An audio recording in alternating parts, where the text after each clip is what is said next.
Heart of darkness Joseph کانریڈ کا عظیم novel. ترجمہ اور audio book Syed Irfan Ali. www.sayyidhirfanali.com www.server555.com. Heart of darkness کے کرداروں پر نظر ڈالتے ہیں. مارلو. جوزف کانریڈ کی شاہکار تصانیف heart of darkness, lord gym, chance اور یوتھ. چارلز مارلو نامی کردار کی زبانی بیان کی گئی ہیں. غیر شادی شدہ، سخت جان، ایماندار، عقل مند، باشعور اور فصیح، خوش بیان، جس نے تمام زندگی سمندر، بحری جہازوں میں سفر کرتے ہوئے بسر کی. نیکی بدی، اندھیرا اجالا اور انسانی رویوں پر غور کرنا اس کی فلسفیانہ شخصیت میں شامل ہے. ہارٹ آف ڈارکنیس میں 32 سال کی عمر میں کانگو کی جانب سفر کیا. اگرچہ خود بھی گورا ہے مگر اپنے جیسے گوروں کے ظلم و استحصال کو سخت ناپسند کرتے ہوئے اس کی نشاندہی بھی کی. سامراجیت، ترقی یافتہ طاقتور قوموں نے غریب پسماندہ اقوام پر جس طرح قبضہ کر کے ظلم و بربریت کے ذریعے ان کی دولت کو لوٹا، اسے سخت ناپسند کیا. دنیا اور انسانی رویوں کو دیکھ کر دل برداشتہ ہونے کے بعد حالت کچھ ٹی ایس ایلیٹ کے جے الفریڈ پروفراک اور ولیم فاکنر کے کوینٹن کامپسن کی مانند بھی کہی جا سکتی ہے. ہر گورے کی افریقہ جانے کی خواہش کے پیچھے دولت کا حصول اور آقا بننا تھا، لیکن مارلو کے نزدیک یہ سوچ ہی دہشت اور اذیت ناک تھی. کرڈز اور دوسرے بہت سے لوگ افریقہ کے سفر کے دوران مر گئے مگر مارلو زندہ رہا. کولرچ کے اینشنٹ میرینر کی طرح، تاکہ کفارے کے طور پر دنیا کو اس تاریک علاقے میں ہونے والے ظلم و ناانصافی کے بارے میں بتاتا رہے. سلطنت، سامراجیت، طاقت اور ظلم و ستم پر اپنی بنیادیں رکھتی ہیں اور کرڈز اس کی مثال ہے. Evil genius. افریقہ کے بہت اندر واقع کمپنی کے اسٹیشن کا انچارج. ملٹن کی پیراڈائز لاسٹ کا شیطان. کرسٹوفر مارلو کا فاسٹس. ہرمن میلول کی موبی ڈک کا ایہاب. ایملی برونٹے کے وتھرنگ ہائٹس کا ہیتھ کلف. کرڈز قابل انسان ہے، اچھا ایڈمنسٹریٹر، ذہین انسان ہونے کے ساتھ موسیقار، مصور، لوگوں کو قائل کرنے کا ماہر، کمپنی کے لیے سب سے زیادہ ہاتھی دانت اکٹھا کرنے والا، اگرچہ دھونس، دھاندلی اور زبردستی کے ذریعے. انسان سازی، انسانی ترقی، انسانی بہتری، تعلیم و تربیت جیسے اعلیٰ مقاصد کے ساتھ وہ تاریک مقامات پر آیا، مگر ان وحشی اور ان پڑھ لوگوں کے درمیان طاقت کا نشہ دماغ پر چڑھ گیا. طاقت، بندوق اور آگ کے سہارے دیوتا بن بیٹھا، ظالم دیوتا. اور زندگی کے اختتام پر اس اچھے انسان کا دماغ اتنا تبدیل ہو کر شیطانی بن چکا تھا کہ کمپنی کو مشورہ دیا کہ تمام وحشیوں کو نیست و نابود کر دینا چاہیے. تمام یورپ جس لالچ، ہرس اور ہوس میں مبتلا تھی، کرڈز اس کا ایک نمائندہ ہے.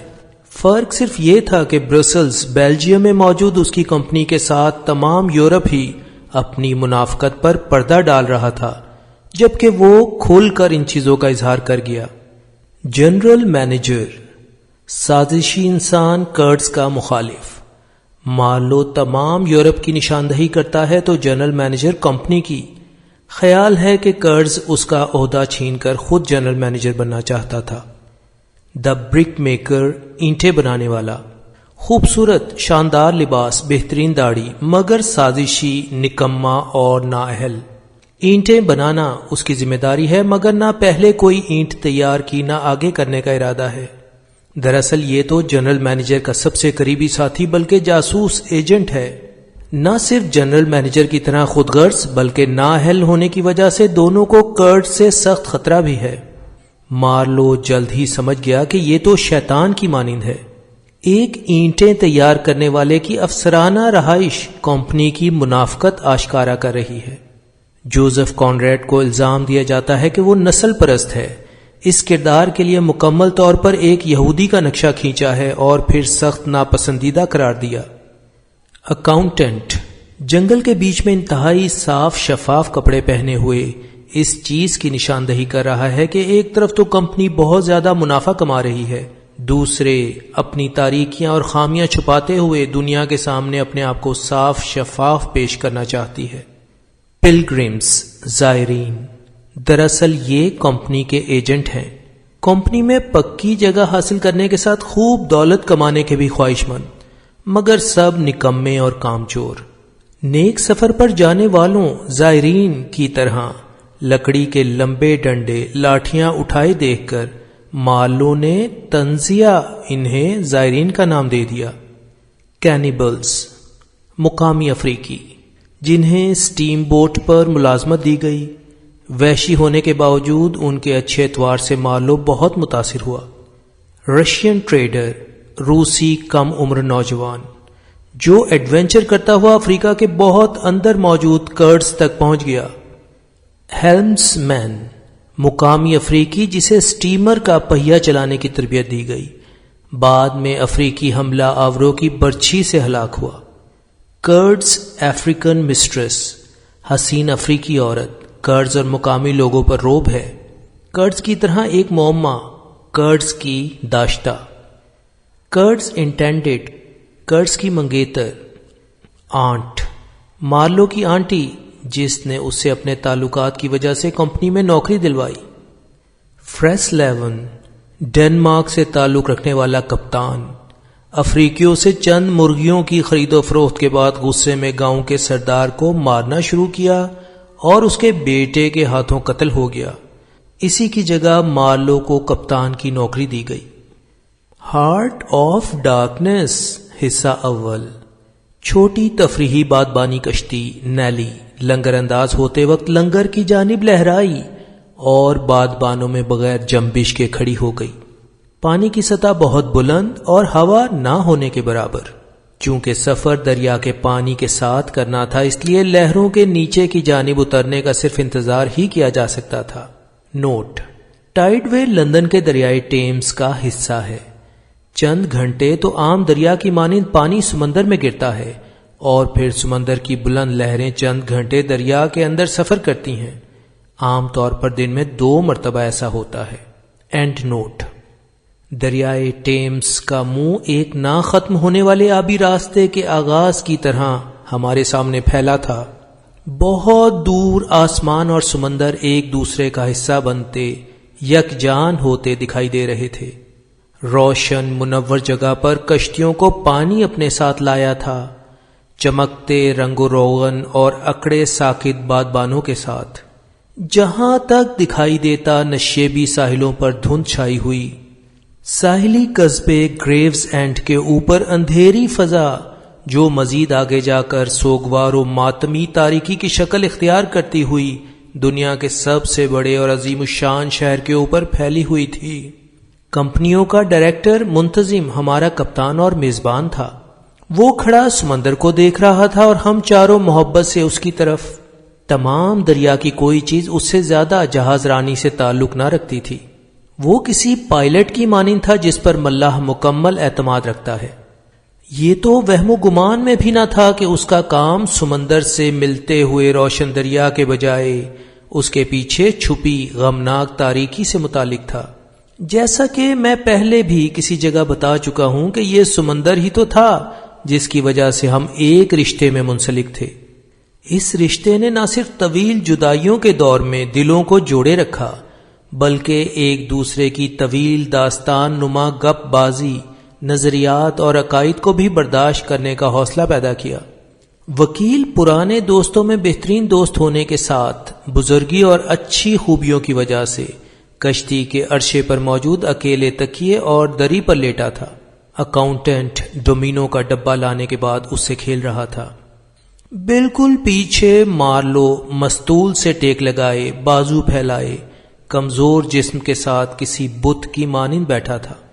لنگر کی مضبوطی کا جائزہ لینے کے بعد ڈائریکٹر بھی ہمارے ساتھ بیٹھ گیا۔ 1-2 باتوں کے بعد خاموشی چھا گئی۔ ڈومینو کا کھیل بھی شروع نہ ہوا۔ محسوس ہو رہا تھا کہ ہم صرف اسی قابل ہیں کہ ایک دوسرے کی شکل دیکھتے ہوئے آرام کرتے رہیں۔ دن کے اختتام پر پرسکون اور جگمگاتی روشنیاں، ہلکی رفتار کے ساتھ رواں چمکتا ہوا پانی، آسمان بالکل صاف شفاف، بے داغ پھیلی ہوئی روشنی، ایسکس کی دلدل سے پیدا ہونے والی دھند چمکیلے کپڑے کی مانند دور بلند جنگلات اور نچلے ساحلوں کو ڈھانپے ہوئے، مغرب کی سمت بالائی علاقوں میں پھیلی ہوئی تاریکی میں ہر لمحہ ایسے اضافہ ہو رہا تھا جیسے سورج کے قریب آنے پر پریشان ہو۔ بالآخر سورج ڈوبنے لگا، سفید رنگ بغیر کرنوں اور گرمی کے سرخ رنگ میں تبدیل ہو گیا، جیسے انسانوں کے ہجوم کے اوپر موجود غمناک تاریکی اسے بجھانے والی ہو۔ اس کے ساتھ ہی پانی کی سطح پر تبدیلی دکھائی دی، اس کی پرسکون حالت کم روشن ہونے کے ساتھ ہی گہرائی اور سنجیدگی میں اضافہ ہو گیا۔ یہ قدیم دریا دن ڈھلے اپنے عظیم دہانے کے ساتھ پرسکون انداز میں آرام کر رہا تھا، جس نے اپنے کناروں پر آباد لوگوں کے لیے مدتوں سے شاندار خدمات سر انجام دی، اور یہی پرعظمت راستہ دنیا کے آخری کونوں تک جا رہا تھا۔ دریا کے اس قابل احترام دھارے کو محض ایک دن کی مختصر نظر سے دیکھنے کے بجائے جو کچھ دیر نظر آنے کے بعد ہمیشہ کے لیے نظروں سے اوجھل ہو جائے، ہمیشہ قائم دائم یادوں کی شاندار روشنیوں میں دیکھا، اور در حقیقت ایک ایسے شخص کے لیے جو احترام اور محبت کے ساتھ سمندر کی پیروی کرتا ہے، سمندری پیشہ اپناتا ہے، وہ دریائے ٹیمز کی عظیم یادوں اور داستانوں کو بہت آسانی سے بیان کر سکتا ہے۔ دریائے ٹیمز کا ہمیشہ اوپر نیچے ہوتا دھارا کبھی لوگوں کو جنگ کے میدانوں میں لے کر جاتا ہے اور کبھی گھروں کی راحت میں واپس لے کر آتا ہے۔ اس نے ان تمام لوگوں کو دیکھا اور ان کی خدمت کی جن پر قوم کو فخر ہے، سر فرانسس ڈریک سے لے کر سر جان فرینکلن تک، تمام کے تمام دلیر، کچھ خطاب کے ساتھ کچھ خطاب کے بغیر، سمندر میں اپنی بہادری کے جوہر دکھانے والے دلیر لوگ۔ اس نے ان تمام بحری جہازوں کو اپنے اوپر سفر کروایا جن کے نام اندھیری رات میں چمکتے ہوئے جواہرات کی طرح ہیں۔ گولڈن ہائنڈ خزانوں سے لدا ہوا واپس آیا تو بلند مرتبت ملکہ خود اس پر تشریف لائیں، مگر اس کا ذکر ایسی بے شمار داستانیں ہونے کی وجہ سے دوبارہ سننے کو نہیں ملا۔ اس کے علاوہ ایربس اور ٹیرر دنیا فتح کرنے نکلے مگر ان کی دوبارہ کبھی واپسی نہ ہو سکی۔ جہازوں کا بھی اسے علم ہے اور اس پر سوار لوگوں کا بھی۔ ڈیڈفورڈ، گرینوچ، ایرتھ سے روانہ ہوئے، کچھ مہم جو اور کچھ دنیا کے دوسرے حصوں میں آباد ہونے کے خواہش مند، کچھ شاہی جہاز، کچھ عوام کے، چند کے کپتان تھے اور کچھ کے ایڈمرل، مشرقی علاقوں میں تجارت کرنے والے، کچھ مشکوک چور، چند ایسٹ انڈیا کمپنی کے ملازم جنرل، کچھ کو سونے کی تلاش تھی تو کچھ کو شہرت کی، مگر سب کی روانگی اسی دریا سے ہوئی۔ کچھ کے ہاتھوں میں تلوار تھی تو کچھ کے ہاتھوں میں مشعل، کچھ ملک کی ترقی کے دعوے دار، جبکہ کچھ مقدس آگ کی چنگاری لے جانے والے۔ ہر عظمت والا اس دریا کے ساتھ بہتے ہوئے نامعلوم دنیا کی پراسرار سرزمین کے اندر داخل ہوا، کچھ اپنے خوابوں کے ساتھ، کچھ دولت مشترکہ کے بیجوں کے ساتھ اور کچھ کے ساتھ سلطنتوں کے جراثیم۔ سورج کے غروب ہونے کے وقت دریا میں اندھیرا چھانا شروع ہوا اور ساحل پر روشنیاں جلنا شروع ہو گئیں۔ کیچڑ کے درمیان 3 ستونوں پر قائم شدہ چیپمین کا لائٹ ہاؤس روشنی کا مینارہ تیز روشنی پھیلانے لگا۔ آتے جاتے جہازوں کی روشنیوں سے پانی میں ہلچل پیدا ہوتی ہوئی دریا کے اوپر دور مغرب کی جانب دیو ہیکل شہر کی موجودگی آسمان پر منحوسیت دکھا رہی تھی۔ دھوپ کی روشنی میں غم کی تاریکی کا احساس، ستاروں کے نیچے دہشت زدہ کرنے والی پیلی روشنی۔ کبھی اس جگہ کا شمار بھی دنیا کے تاریک ترین مقامات میں ہوتا تھا، اچانک مارلو نے کہا۔ ہم میں سے صرف مارلو ہی اب تک سمندری پیشے سے وابستہ تھا، لیکن اس کے بارے میں صرف یہ خراب بات کی جا سکتی تھی کہ وہ دوسرے ملاحوں کے برعکس جو زیادہ وقت گھر میں بسر کرتے ہیں سیاح بھی تھا۔ ملاحوں کا گھر ان کا جہاز ہوتا ہے اور وطن سمندر۔ جہاز بھی ایک طرح کے ہوتے ہیں اور سمندر بھی ایک طرح کا ہی رہتا ہے۔ اپنے گھر اور وطن میں زندگی گزارتے ہوئے وہ دیگر ساحلوں اور لوگوں پر زیادہ توجہ نہیں دیتے۔ ملاح کے لیے اگر کوئی چیز پراسرار ہو سکتی ہے تو صرف سمندر، وہی اس کا مقدر ہے اور والی وارث۔ یہ کبھی کام سے فارغ ہو کر ساحل وغیرہ پر گھومتے ہیں تو کچھ دیر بعد ہی احساس ہو جاتا ہے کہ اس میں تو کوئی راز یا اہم چیز موجود ہی نہیں۔ ملاحوں کی کہانیاں سادہ اور سچی ہوتی ہیں، لیکن چونکہ مارلو مکمل طور پر ملاح نہ تھا، اس لیے اس کی کہانیاں نہ صرف طویل ہوتی تھیں بلکہ ان کی گہرائی تک پہنچنا بھی مشکل تھا۔ چونکہ مارلو کی عادت کا علم تھا، اس لیے لندن کے بارے میں کہی گئی اس کی بات پر حیرت نہ ہوئی۔ سب خاموشی سے بیٹھے رہے۔ پھر وہ ہلکی آواز میں کہنے لگا کہ میرے ذہن میں قدیم زمانے کا خیال آ گیا، وہ زمانہ جب 1900 سال پہلے پہلی مرتبہ رومی یہاں آن موجود ہوئے تھے۔ آج تو یہاں اجالا ہے، مگر اس وقت یہ تاریکی میں ڈوبا ہوا تھا۔ سوچو وہ کیسا محسوس کرے گا جب بحر روم کے جہاز کے کپتان کو یہاں شمال میں جانے کا حکم ملا ہو، اور پھر وہ ایسے عظیم الشان بحری جہاز پر پہنچا ہو جو رومی 1-2 مہینے میں سینکڑوں کی تعداد میں تیار کر لیتے تھے۔ یہ بات سچ ہے یا نہیں، مگر کتابوں میں ایسا ہی لکھا گیا ہے۔ سوچو وہ کاریگر اور فوجی کتنے قابل ہوں گے۔ دریا کے مخالف سفر کرتے ہوئے دنیا کی پچھلی جانب واقع اس دلدلی زمین پر پہنچے، جہاں جنگل اور جنگلی لوگوں کے علاوہ تہذیب کا نام و نشان نہ تھا۔ اپنے ملک سے بہت دور ٹھنڈ، اندھیرے، بیماری اور موت کے درمیان وہ موجود تھے، مکھیوں کی طرح مر رہے ہوں گے، مگر ہمت والے انسان تھے، تاریکی سے لڑنے کے قابل، تو حکم بجا لاتے ہوئے یہاں پہنچ گئے۔ ہاں شاید بعد میں بتایا ہو کہ یہاں پر کیا کیا مشکلات پیش آئیں، مگر ان کے دل میں بھی ترقی کی خواہش ہوگی کہ یہاں کام کے بعد کسی بحری بیڑے میں بلند مقام مل جائے گا، اگر زندہ واپس جا سکے تو۔ کچھ زیادہ جوئے بازی سے پریشان اور تجارت کے لیے بھی یہاں آئے ہوں گے۔ یہاں اندرونی علاقوں میں پہنچنے کے بعد بھی وہ اپنے آپ کو جنگلیوں کے درمیان محسوس کرتے ہوں گے۔ جنگل اور اس کی پراسرار زندگی، سمجھ میں نہ آنے والی اور نفرت کے قابل زندگی وہ گزارنے پر مجبور ہوں گے، مگر کہیں کشش بھی ہوگی، عجیب و غریب حالات، بھاگ جانے کی خواہش، شکست، نفرت۔ سوچ سکتے ہو ان کی کیا حالت ہوگی۔ گوتم بدھ کے خطبہ دینے کے انداز میں مگر یورپی کپڑوں میں ملبوس اس نے بات جاری رکھی۔ طاقتور کمزور پر فتح حاصل کرتا ہے، شدید ترین ظلم و ستم کرتے ہوئے۔ قابلیت اور اعلیٰ نظم و نسق کے بجائے میرا خیال ہے طاقت سے ہی زیادہ کام چلتا تھا۔ جس کے ہاتھ جو لگا اس پر قبضہ کر لیا۔ اسے تو چوری اور ڈاکے کا نام بھی دیا جا سکتا ہے۔ مگر اندھیرے سے مقابلہ تو زور زبردستی، ظلم اور طاقت سے ہی کیا جا سکتا ہے۔ انہوں نے یہی مناسب سمجھا اور یہی کیا۔ دنیا کو فتح کرنے کا مطلب یہ لیا کہ جس کا رنگ ان سے مختلف ہے یا چہرے کی بناوٹ مختلف، اس سے ہر چیز چھین لی جائے۔ مگر غور کرنے پر اسے درست نہیں کہا جا سکتا۔ اگر درست خیال کیا جا سکتا ہے تو صرف غیر جذباتی تصور میں جس پر مکمل یقین کیا جا رہا ہو۔ ترجمہ سید عرفان علی۔ دریا میں جہازوں کی سبز اور سرخ روشنی آگے پیچھے گردش کرتے ہوئے ایک دوسرے سے ملتی اور جدا ہو جاتی۔ کچھ عظیم الشان شہر کی طرف جا رہے تھے تو کچھ کی واپسی ہو رہی تھی۔ پانی کے نیچے اترنے تک ہم برداشت کے علاوہ کچھ اور کر بھی نہیں سکتے تھے۔ کافی دیر خاموشی کے بعد مارلو کی کچھ پریشانی میں ڈوبی ہوئی آواز آئی، جو کہہ رہا تھا کہ تمہیں یاد ہی ہوگا کہ میں نے کچھ دنوں میٹھے پانیوں پر بھی سفر کیا تھا۔ ہم سمجھ گئے کہ اب مارلو کے کسی تجربے کو سننا ہے۔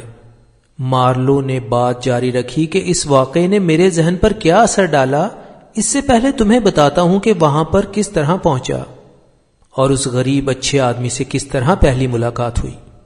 اس سے آگے دریا میں سفر بھی ممکن نہ تھا۔ اس تجربے کی وجہ سے نہ صرف میرے ارد گرد کی ہر چیز روشن ہو گئی بلکہ خیالات تک روشنی پہنچ گئی۔ میرا وہ تجربہ مشکل بھی تھا اور رحم کے قابل بھی، معمولی ہونے کے باوجود روشنی بکھیرتا ہوا۔ تم جانتے ہوں گے کہ اس وقت 6 سال بحر ہند، بحر الکاہل اور شمالی جنوبی بحر چین سے سیر کرنے کے بعد مشرق کو دیکھا اور لندن لوٹ آیا۔ لندن میں گھومتا پھرتا، کبھی تم لوگوں کو تنگ کرتا، جیسے آسمان سے حکم ملا ہو کہ تمہیں تہذیب سکھاؤں، مگر پھر بیکار پھرنے سے تنگ آ کر کسی جہاز پر نوکری کی تلاش شروع کی، مگر محسوس کر لیا کہ جہاز پر نوکری حاصل کرنا آسان کام نہیں۔ کم عمری میں نقشوں سے محبت کرتا تھا، کئی گھنٹے جنوبی امریکہ، افریقہ اور آسٹریلیا کو نقشوں میں دیکھتے ہوئے وہاں اپنے خیالوں میں پہنچا رہتا۔ جو جگہ مجھے پرکشش لگتی اور تمام ہی ایسی جگہ تھیں تو انہیں دیکھ کر کہتا کہ بڑے ہو کر وہاں پر سفر کروں گا۔ قطب شمالی بھی ان جگہوں میں شامل تھا، لیکن نہ تو وہاں تک گیا اور اب اس عمر میں وہاں جاؤں گا بھی نہیں۔ بہت سی جگہوں پر سفر کر لیا مگر ایک جگہ باقی تھی، سانپ کی طرح پھیلا ہوا دریا۔ سمندر میں سر ڈالے میں نے سوچا کہ اس دریا میں تو ایک تجارتی کمپنی بھی موجود ہے، تو دخانی کشتیاں بھی ضرور سفر کرتی ہوں گی، تو مجھے بھی نوکری مل سکتی ہے۔ براعظم یورپ سے اس کمپنی کا تعلق تھا اور میرے بہت سے رشتہ دار بھی براعظم میں خرچہ کم ہونے کی وجہ سے رہتے ہیں۔ وہ کہتے ہیں کہ یہاں رہائش اتنی بری نہیں جتنا سوچا جاتا ہے۔ میں نے اپنے رشتہ داروں کے ذریعے نوکری حاصل کرنے کی کوشش کی مگر انہوں نے صرف باتوں سے ٹرخایا۔ کیا تم سوچ سکتے ہو کہ میں نے پھر عورتوں کے ذریعے نوکری حاصل کرنے کی کوشش کی؟ دراصل اپنی خواہش کے آگے مجبور تھا۔ میری بہت ہی اچھی رشتہ دار آنٹی نے یہ بات سن کر بہت خوشی کا اظہار کیا اور مجھے کشتی پر کپتان کی نوکری دلانے کا وعدہ کر لیا۔ ان کے نزدیک تو میں عظیم خدمت سر انجام دینے جا رہا تھا۔ سٹیمر کا ایک کپتان جنگلوں میں مقامی لوگوں سے لڑائی کے درمیان قتل ہوا تو مجھے اس کی جگہ مل گئی۔ کئی ماہ بعد میری خواہش ہوئی کہ اس کپتان کی لاش کو حاصل کروں تو یہ بھی معلوم ہوا کہ جھگڑے کی بنیاد صرف چند کالی مرغیاں تھیں۔ ڈنمارک سے تعلق رکھنے والے فریسلیون کے بارے میں بتایا گیا کہ اس سے زیادہ شریف اور سلجھا ہوا انسان ممکن نہ تھا۔ مجھے اندازہ ہو گیا کہ اگرچہ وہ انتہائی شریف ہوگا مگر 2 سال گزارنے کے بعد خواہش پیدا ہو چکی ہوگی کہ طاقت کے زور سے اپنا حکم منوائے۔ اس نے مرغیاں خریدیں تو سمجھا کہ اس کے ساتھ دھوکہ کیا گیا ہے۔ آبادی کے سردار کو برے طریقے سے چھڑی کے ساتھ مارنا شروع کیا۔ عوام حیرت زدہ یہ سب کچھ دیکھتی رہی اور پھر ایک شخص نے جو شاید اس کا بیٹا تھا برچھی سے گورے کو قتل کر ڈالا۔ گاؤں کے تمام لوگوں نے خیال کیا کہ گورے آدمی کے مرنے کے بعد آفات اور تباہیاں ان پر نازل ہوں گی، تو گاؤں چھوڑ کر جنگل میں بھاگ گئے اور اب وہ گاؤں مکمل طور پر اجڑا ہوا اور ویران پڑا تھا۔ ہر شے کی حالت خراب ہو چکی تھی مگر کسی نے واپسی کا تصور بھی نہ کیا۔ اس کی لاش کی کسی نے پرواہ نہ کی مگر جب میں نے اسے حاصل کرنے کی کوشش کی تو دیکھا کہ ہڈیاں تو وہاں موجود ہے مگر پسلیوں تک سے گھاس نکل کر بہت بلند ہو چکی تھی۔ یہ معلوم نہ ہو سکا کہ مرغیوں کے ساتھ کیا ہوا، شاید یہاں ہونے والی ترقی کا حصہ بن گئی ہوں، مگر اس شاندار واقعے نے کم از کم مجھے تو نوکری دلوا دی۔ تیزی سے تیاری کرنے کے بعد نوکری کے کاغذات پر دستخط کرنے کے لیے 48 گھنٹوں کے اندر انگلستان سے اس شہر پہنچ گیا جسے دیکھ کر سفید مزار یعنی جھوٹوں کے شہر کا خیال ذہن میں ابھرتا، شاید ذاتی متعصبانہ رویے کی وجہ سے۔ کمپنی کا دفتر بہت مشہور تھا کیونکہ وہ دور دراز عظیم سلطنت کا کام سنبھالنے کے علاوہ بھرپور دولت بھی حاصل کرنے والے تھے۔ بلند و بالا مکانوں کے درمیان تنگ اور سنسان سڑک، دونوں جانب گاڑیاں کھڑی کرنے کے لیے شاندار جگہ، بھاری بھرکم دروازے۔ بغیر آواز کے اندر داخل ہوا، طویل ریگستان کی طرح کے زینے پر چلتے ہوئے ایک دروازہ کھولا۔ ایک تندرست اور دوسری کمزور عورت اون سے بنائی کرنے میں مصروف۔ نظریں اپنے کام پر جمائے ہوئے کمزور عورت میرے قریب پہنچی تو خیال کیا کہ جیسے خواب میں چل رہی ہے تو اس کے سامنے سے ہٹ جانا چاہیے، مگر پھر میری طرف دیکھتے ہوئے مڑی اور مجھے ویٹنگ روم میں پہنچا دیا جہاں سادگی نظر آ رہی تھی۔ ایک طرف دھنک کے رنگوں سے چمکتا ہوا بڑا نقشہ، لال رنگ جو اچھا لگتا ہے کیونکہ کام جاری ہونے کی نشاندہی کر رہا تھا، بہت بڑی تعداد میں نیلا، کچھ سبز، تھوڑا سا نارنجی اور مشرقی ساحل پر ارغوانی، یہ بتاتے ہوئے کہ عظمت اور ترقی کے راستے کھلنے کے بعد شراب کے مزے اڑاتے ہوئے خوشیوں بھری زندگی کہاں گزاری جا رہی تھی۔ مگر درمیان میں موجود پیلے رنگ میں یعنی دریا میں مجھے پہنچنا تھا، کسی سانپ کی طرح پرکشش اور زہریلا۔ سفید بالوں والے شخص نے کمزور انگلی سے اشارہ کرتے ہوئے مجھے اندر آنے کا اشارہ کیا۔ ہلکی روشنی میں لکھائی کے کام آنے والا بھاری بھرکم ڈیسک جس کے پیچھے عظیم الشان ہستی بذات خود موجود تھی۔ 5.5 فٹ قد ہوگا مگر بے پناہ دولت کا حساب اسی کے ہاتھ میں تھا۔ شاید ہاتھ ملایا تھا. پھر ہلکی آواز میں کچھ کہا. بو یاش، سفر بخیر. تھوڑی ہی دیر بعد میں اپنے کاغذات پر دستخط کر رہا تھا.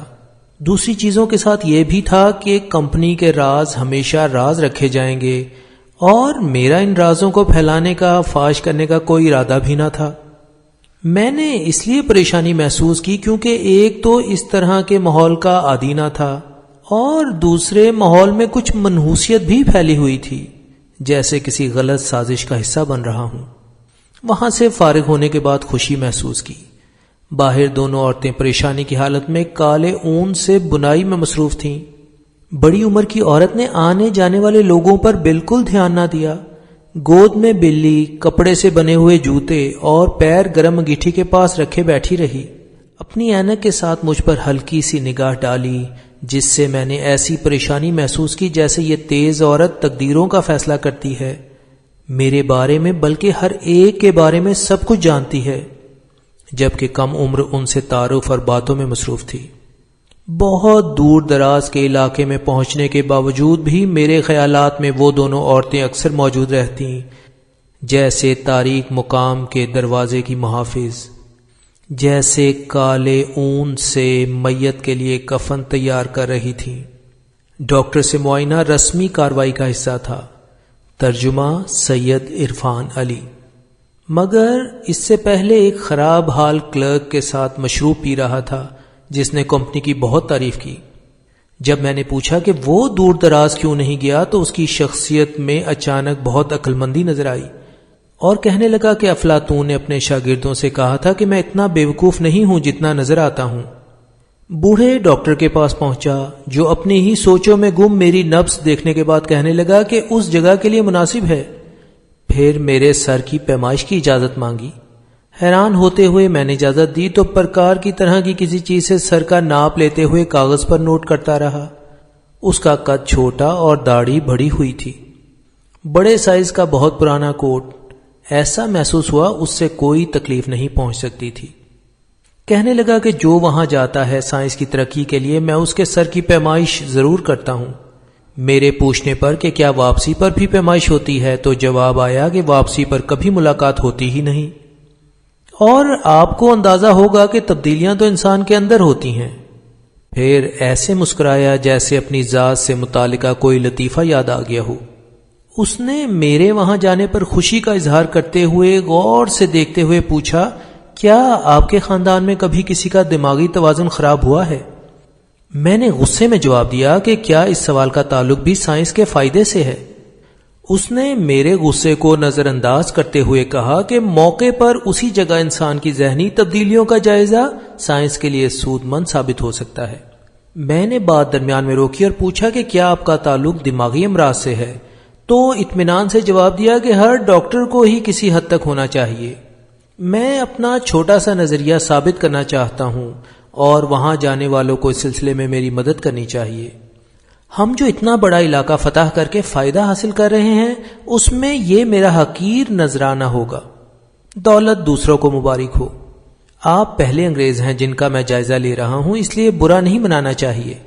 میں نے کہا مجھے انگریزوں کا نمائندہ خیال نہ کریں ورنہ میری آپ سے اس طرح گفتگو نہ ہوتی. ہنستے ہوئے اس نے جواب دیا، آپ گہری سنجیدہ اور شاید اپنے بارے میں غلط کہہ رہے ہیں. وہاں آپ کو دھوپ سے زیادہ غصے اور چڑچڑے پن سے بچنے کی ضرورت ہوگی. آپ انگریزی میں کیا کہتے ہیں؟ خدا حافظ. ان علاقوں میں ذہن کو پرسکون رکھنا سب سے زیادہ اہمیت کا حامل ہے. انگلی اٹھاتے ہوئے تاکید کرتے ہوئے کہا کہ ہمیشہ پرسکون رہنا ہے، پرسکون. آنٹی سے ملاقات ہوئی تو انہیں اپنی فتح کا احساس تھا. ان کا کمرہ بہت آرام دہ اور ایسی شاندار چائے تو پھر بہت عرصے پینے کو نہ ملی. آتش دان کے سامنے بیٹھے جب ہم گفتگو کر رہے تھے تو مجھے احساس ہوا کہ بہت بڑے افسر کی بیوی اور بہت سے دوسرے لوگوں کو یہ بتایا گیا کہ میں ایسی عالم فاضل اور عظیم ہستی ہوں جو مشکل سے ہی ملتا ہے. میرا ملنا کمپنی کی خوش قسمتی ہے، مگر اس کے باوجود مجھے تو ایک گھٹیا کشتی پر ہی سفر کرنا تھا. لیکن روشنیاں لے جانے والا بلکہ چھوٹے درجے کے ولی اللہ کی مانند میرا درجہ تھا. اخبارات اور گفتگو کے درمیان بھی ایسی ہی فضولیات سننے کو مل رہی تھیں۔ آنٹی کو بھی ایسی چیزوں پر مکمل یقین تھا اور خواہش تھی کہ ان لوگوں کو فضول رسومات سے آزاد کروایا جائے۔ میں نے پریشان ہو کر بتایا کہ کمپنی منافع کے لیے کام کر رہی ہے، تو آنٹی نے پیار سے کہا کہ مزدور کو مزدوری کا حق حاصل ہوتا ہے۔ میں حیران تھا کہ عورتیں اپنی دنیا میں مگن سچائی سے کس قدر دور ہیں۔ اس طرح کی دنیا کا وجود تو ممکن ہی نہیں۔ آنٹی نے محبت کے ساتھ گلے لگاتے ہوئے ہدایت کی کہ ہمیشہ احتیاط والے کپڑے پہنوں اور خطوط لکھتا رہوں۔ واپس جاتے ہوئے میرے ذہن میں خیال آ رہا تھا جیسے میں دو چہرے رکھتا ہوں۔ سڑک عبور کرتے ہوئے لوگ جتنی توجہ دیتے ہیں، میں نے نوکری حاصل کرتے ہوئے بھی صحیح اور غلط پر اتنا دھیان نہ دیا۔ تمہیں بتاؤں کہ مجھے کیا احساس ہوا تھا؟ ایسا لگا جیسے بر اعظم کے مرکز میں جانے کے بجائے زمین کے مرکز کی جانب سفر کرنے والا ہوں۔ فرانسیسی بحری جہاز پر سفر شروع کیا۔ ہر بندرگاہ پر رکتا، سپاہیوں اور دوسرے ملازمین کو وہاں اتارتا۔ دور سے ساحل ایسا نظر آتا جیسے کوئی پہیلی معمہ، شاندار بھی ہوتا اور حقیر بھی، کشش کے ساتھ بے رونقی بھی، جیسے بولنا نہ آتا ہو یا پھر آہستگی کے ساتھ کہہ رہا ہو کہ میرے اندر آ کر معلوم کرنے کی کوشش کرو۔ نامکمل شکل کے ساتھ ایسے جیسے ابھی تکمیل کے مراحل میں ہو، ہر وقت غصے میں نظر آتے ہوئے۔ جنگل کے کنارے گہرے سبز رنگ کی وجہ سے کالے نظر آتے۔ جہاز کو خطوط پہنچائے گئے تو اس وقت معلوم ہوا بخار سے روزانہ کے حساب سے 3 آدمی مر رہے ہیں۔ عجیب و غریب ناموں والے کچھ اور ساحلوں کو دیکھا تو ایسا لگا جیسے زمین کے اندر تنور کی مانند تپتا ہوا قبرستان، جہاں موت اور تجارت ایک ساتھ رقص میں مصروف تھی۔ ایسے خطرناک ساحل جیسے فطرت خود دخل اندازی سے روکنا چاہتی ہو۔ دریا کیا تھے، موت کے دھارے تھے۔ وہاں گئے اور واپسی ہوئی جہاں گلا سڑا پانی ان درختوں تک پہنچ چکا تھا جو شاید نا امیدی میں ہم پر غصہ کرتے نظر آ رہے تھے۔ کسی بھی جگہ بہت تھوڑے وقت کے لیے رکنے پر گہرا تاثر تو نہ لے سکا، لیکن بوجھل پن اور حیرانی کے احساس نے ذہن پر جنم لیا۔ خوفناک اور ڈراؤنے خوابوں کی مانند سفر۔ 30 دن کے طویل سفر کے بعد دریا کے دہانے تک پہنچے، مگر اپنی منزل کے لیے ابھی 200 میل کا سفر اور کرنا تھا۔ ایک چھوٹے جہاز پر 30 میل مزید سفر کے لیے روانہ ہوا۔ کپتان پتلا دبلا گورا نوجوان سویڈن سے تعلق رکھنے والا تھا۔ صاف ستھری مگر غصے والے لہجے میں انگریزی بولتے ہوئے کہنے لگا کہ میں حیران ہوتا ہوں کہ چند روپوں کی خاطر لوگ کیسی خطرناک جگہوں پر پہنچ جاتے ہیں۔ میرے ایک ہم وطن مسافر نے تو خودکشی کر لی تھی۔ میں نے پریشان ہو کر چیختے ہوئے پوچھا وجہ کیا تھی؟ جواب آیا شاید دھوپ یا پھر یہ جگہ۔ اصل دریا میں پہنچے، کچھ مکان اور کالے لوگ چیونٹیوں کی طرح چلتے ہوئے نظر آئے۔ جہاز کے کپتان نے دور اشارہ کرتے ہوئے کہا کہ وہ تمہاری کمپنی کی عمارت ہے، تمہارا سامان بھی جلد ہی پہنچ جائے گا۔ راستے میں پہلے گھاس کے درمیان پڑا ہوا خراب حال بوائلر سامنے آیا۔ کچھ دور مال گاڑی کا ڈبہ ایسے الٹا پڑا تھا جیسے کسی جانور کا مردہ جسم، مشینوں کے پرانے حصے اور زنگ آلود کیلیں۔ درختوں کے سایہ دار حصے میں کچھ کالے رنگ کی چیزیں حرکت کرتی نظر آئیں۔ بلند آواز کے بعد کالے آدمی تیزی سے بھاگے اور دھماکے سے زمین ہلتی محسوس ہوئی۔ ریلوے لائن بنانے کے لیے اگرچہ اس چٹان کو ہٹانے کی ضرورت نہیں تھی، مگر فضول سرنگیں بنانے کا بے مقصد عمل جاری تھا۔ زنجیر کی آواز سے اس جانب دیکھا تو ایک دوسرے کے ساتھ زنجیروں میں بندھے ہوئے 6 کالے آدمی مٹی کی ٹوکریاں اٹھائے جا رہے تھے۔ چٹان پر ایک اور دھماکہ ہوا تو مجھے وہ جنگی جہاز یاد آ گئے جو بر اعظم پر بم برسا رہے تھے۔ دونوں دھماکوں میں ہی منحوسیت شامل تھی، مگر خواہش کے باوجود میں انہیں دشمن کا درجہ نہ دے سکا۔ مجرموں پر گولے بھی برسائے گئے اور سمندر کی طرف سے بھی تباہی آئی۔ مٹی اٹھائے کالے آدمی زور زور سے سانس لیتے اوپر پہاڑوں کی چوٹی کو دیکھ رہے تھے۔ دوسرے وحشیوں کی طرح صرف آدھے فٹ کے فاصلے سے گزرنے کے باوجود لا تعلقی سے میری طرف ذرا بھی نظر نہ ڈالی۔ ان کے پیچھے ایک کالا مگر تربیت یافتہ بندوق اٹھائے نظر آیا۔ پہلے حفاظت کے طور پر بندوق میری طرف تان لی، پھر اطمینان ہونے کے بعد بدمعاشانہ انداز میں مسکرایا۔ دراصل میں بھی تو ان عظیم کارناموں کا حصہ ہی تھا۔ تمہیں تو علم ہونا چاہیے کہ میں کوئی اتنا اچھا انسان نہیں ہوں۔ فوری طور پر جس زندگی کو اپنا لیا تھا اس کے مطابق مجھے لڑائیاں بھی کرنی پڑیں، بدلے اور نتائج کی پرواہ کیے بغیر۔ میں نے تشدد، لالچ اور ہوس سے بھرے ہوئے موٹے تازے شیطانوں کو اپنی شیطانیت میں انسانوں کو ہنکاتے ہوئے دیکھا، مگر وہاں کھڑے ہوئے سوچ رہا تھا کہ ابھی تو ایک ایسے عیار اور مکار شیطان سے ملاقات کرنا باقی ہے جو اپنی غارت گری اور بے رحمی میں سب سے آگے ہے۔ چند مہینوں میں 1000 میل کا سفر کر کے اس تک پہنچنا تھا۔ اچانک ایسے کھڑا رہ گیا جیسے کسی نے احتیاط کرنے کا کہا ہو، اور پھر درختوں کے جھنڈ کی طرف اترنا شروع کیا۔ ایک بہت گہرا گڑھا کھودا گیا تھا، کوئی مقصد تو نظر نہ آیا، مگر شاید کالے لوگوں کو مصروف رکھنے کے لیے کھدوایا گیا ہو۔ باریک سوراخ میں گرنے ہی والا تھا مگر بچ گیا۔ نکاسی آب کے بے شمار پائپ اس گڑھے میں پڑے نظر آئے، مگر گرنے سے سب ٹوٹ چکے تھے۔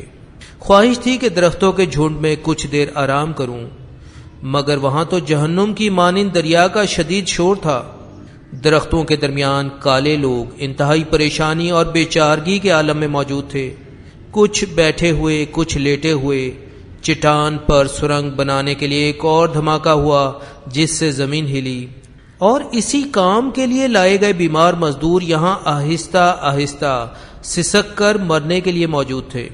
بھیانک منظر تھا۔ وہ لاوارث بے آسرا پڑے ہوئے تھے، نہ دشمن تھے اور نہ مجرم، بلکہ قانونی تقاضے پورے کرنے کے بعد انہیں لایا گیا تھا۔ خراب حالات اور خوراک کی وجہ سے بیمار پڑنے کے بعد انہیں اس جگہ مرنے کی اجازت مل گئی۔ ایک کالے ڈھانچے نے دھنسی ہوئی آنکھوں کے ساتھ مجھے دیکھا۔ اگرچہ ان لوگوں کی عمروں کا اندازہ لگانا مشکل ہوتا ہے، مگر لڑکا لگ رہا تھا۔ میں نے جیب میں رکھا ہوا ایک بسکٹ اسے پکڑا دیا۔ انگلیوں نے ہمت کر کے بسکٹ پکڑا اور مزید کوئی حرکت نہ ہوئی۔ اسے نہ جانے کہاں سے وہ چھوٹا سا سفید کپڑا کترن ملی جو اس نے گلے میں باندھی ہوئی تھی، معلوم نہیں بطور فیشن، منت یا تعویذ گنڈے کے۔ اس کے ساتھی بھی مختلف جگہوں پر موجود موت کا انتظار کر رہے تھے۔ میں دہشت زدہ کھڑا تھا تو ایک ہاتھ پیروں سے رینگتا ہوا پانی پینے کے لیے دریا کی طرف حرکت کرنے لگا۔ کمپنی کے اڈے تک پہنچا تو سب سے پہلے اچھے کپڑوں میں ملبوس ایک آدمی دکھائی دیا جس نے سفید کپڑے بہترین انداز میں استری کیے ہوئے زیب تن کیے ہوئے تھے، ایسے جیسے اس ہولناک جگہ کے بجائے کسی بڑے شہر میں موجود ہو۔ استقامت اسی کا نام ہے۔ اس نے بطور اکاؤنٹنٹ اپنا تعارف کروایا، اور واقعی اس کے کپڑوں کی طرح اس کا کام بھی بہترین تھا۔ میرے پوچھنے پر بتایا کہ ایک مقامی عورت کو بڑی مشکل سے یہ کام سکھایا ہے، بلکہ یہ تو اس کا کارنامہ تھا۔ یہاں پر تو دماغ، جگہیں، بلکہ کوئی بھی چیز اپنی جگہ پر نہ تھی۔ روشن دنیا سے اس تاریک دنیا میں کپڑے، مشینری وغیرہ بھجوائی جاتی، اور جواب میں عالی شان اور قیمتی ہاتھی دانت واپس انہیں بھیجے جاتے۔ اس جگہ 10 دن قیام کرنا پڑا، جو قیامت کا عرصہ محسوس ہوا۔ رہائش کی جھونپڑی اور کام کی جگہ بے ڈھنگے انداز سے تیار کی گئی تھی۔ شدید گرمی میں خطرناک مکھیاں کسی خنجر کی مانند ڈنک مارتیں۔ شاندار کپڑوں میں تھوڑی سی خوشبو لگائے اکاؤنٹنٹ اپنا کام جاری رکھتے ہوئے کبھی کبھار ہاتھ پیر سیدھا کرنے کے لیے کھڑا ہو جاتا۔ اندرونی علاقوں سے ایک بیمار اس کے پاس لایا گیا جس میں بات کرنے کی طاقت بھی باقی نہ تھی، تو ناپسندیدگی کا اظہار کرتے ہوئے کہا کہ اس بیمار کی آوازوں سے میرے کام میں خلل پڑے گا اور غلطیاں ہو سکتی ہیں۔ پہلی مرتبہ اس نے کرڈز کا تعارف کروایا، بتانے لگا کہ اندرونی علاقوں میں جا کر کرڈز سے ملاقات ہوگی۔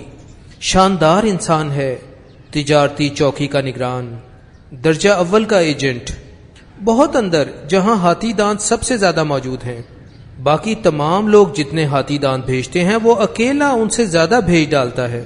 ایک قافلہ وہاں پہنچا تو شدید شور کی آوازیں سنائی دیں، بہت سے لوگ ایک ساتھ بول رہے تھے۔ اکاؤنٹنٹ اس شور کو پسند نہ کرتے ہوئے دوسرے کمرے میں بیمار کے پاس گیا۔ واپس آیا تو میرے پوچھنے پر بتایا کہ ابھی زندہ ہے۔ مجھے حساب کتاب کا کام کرنا ہوتا ہے اور دل چاہتا ہے کہ ایسا شور مچانے والوں کو ختم کر دوں۔ دیکھیں یہاں ہر چیز ٹھیک طریقے سے ہو رہی ہے، تو کرڈز کے ساتھ ملاقات میں اس بارے میں ضرور بتائیں۔ میں خط کے ذریعے آگاہ نہیں کر سکتا کیونکہ نہ جانے کن ہاتھوں میں پہنچ جائے۔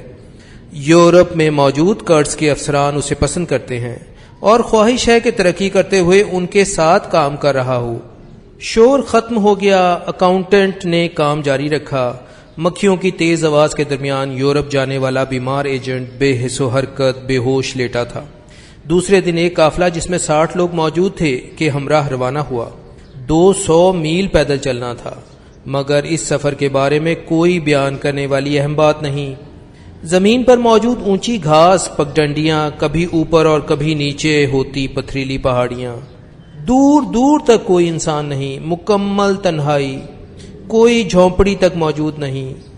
تمام لوگ بہت پہلے فرار ہو چکے تھے۔ کسی بھی جگہ جب دوسرے لوگ آ کر لوگوں کو کام کروانے کے لیے پکڑنا شروع کریں تو ہر جگہ سے لوگ فرار ہونے کے علاوہ کیا کر سکتے ہیں؟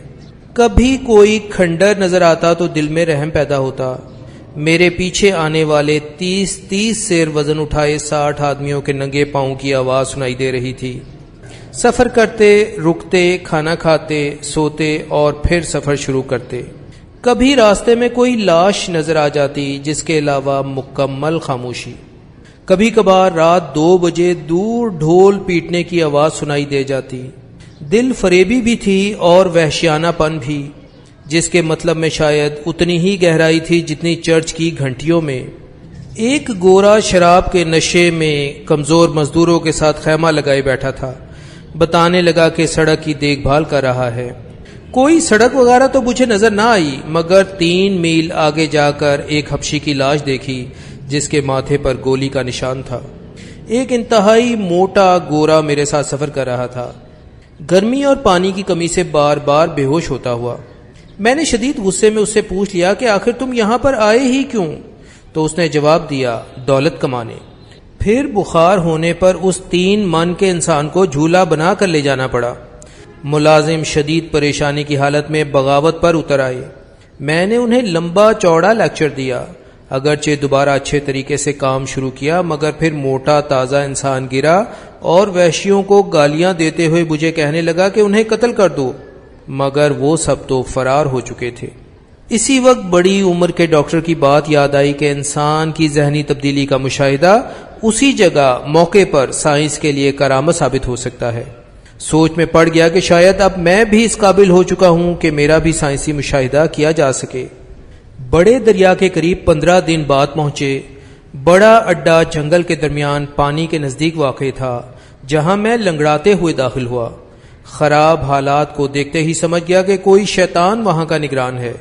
کچھ گورے لوگ نظر آئے جنہوں نے مجھ پر نظر ڈالی اور پھر غائب ہو گئے۔ ایک صحت مند کالی مونچھوں والے سے اپنا تعارف کروایا تو فوری طور پر اس کی طرف سے جواب آیا کہ میرا سٹیمر دریا میں ڈوب چکا ہے۔ سخت پریشانی محسوس کی، مگر وہ اپنی ہی سناتا رہا کہ اس وقت ہر آدمی نے اسے بچانے کی پوری کوشش کی اور مینیجر صاحب خود بھی موجود تھے، اس لیے فکر کی کوئی بات نہیں۔ پھر مینیجر صاحب سے ملاقات کرنے کے لیے کہا۔ سٹیمر کیوں ڈوبا؟ اس وقت تو یہ بات سمجھنے سے قاصر تھا، اب اگرچہ کچھ اندازہ ہو چکا ہے مگر یقین پھر بھی نہیں۔ اتنا بڑا حادثہ خود بخود کیسے ہو سکتا تھا؟ میرے لیے تو بہت پریشان کن بات تھی۔ 2 دن پہلے کسی دوسرے کپتان کے ساتھ دریا کے مخالف سمت سفر شروع کیا۔ 3 گھنٹے کے اندر ہی وہ پتھروں سے ٹکرا کر پانی میں ڈوب گیا اور اس وقت مینیجر بھی اس میں سوار تھا۔ ذہن میں سوچا کہ اس صورتحال میں مجھے کافی کام کرنا پڑے گا۔ 20 میل کا سفر کرنے کے بعد کافی تھکا ہوا تھا، مگر معمولی شکل والے مینیجر نے مجھے بیٹھنے تک کا نہیں کہا۔ ہونٹوں کا انداز ایسا جسے مسکراہٹ نہیں کہا جا سکتا تھا۔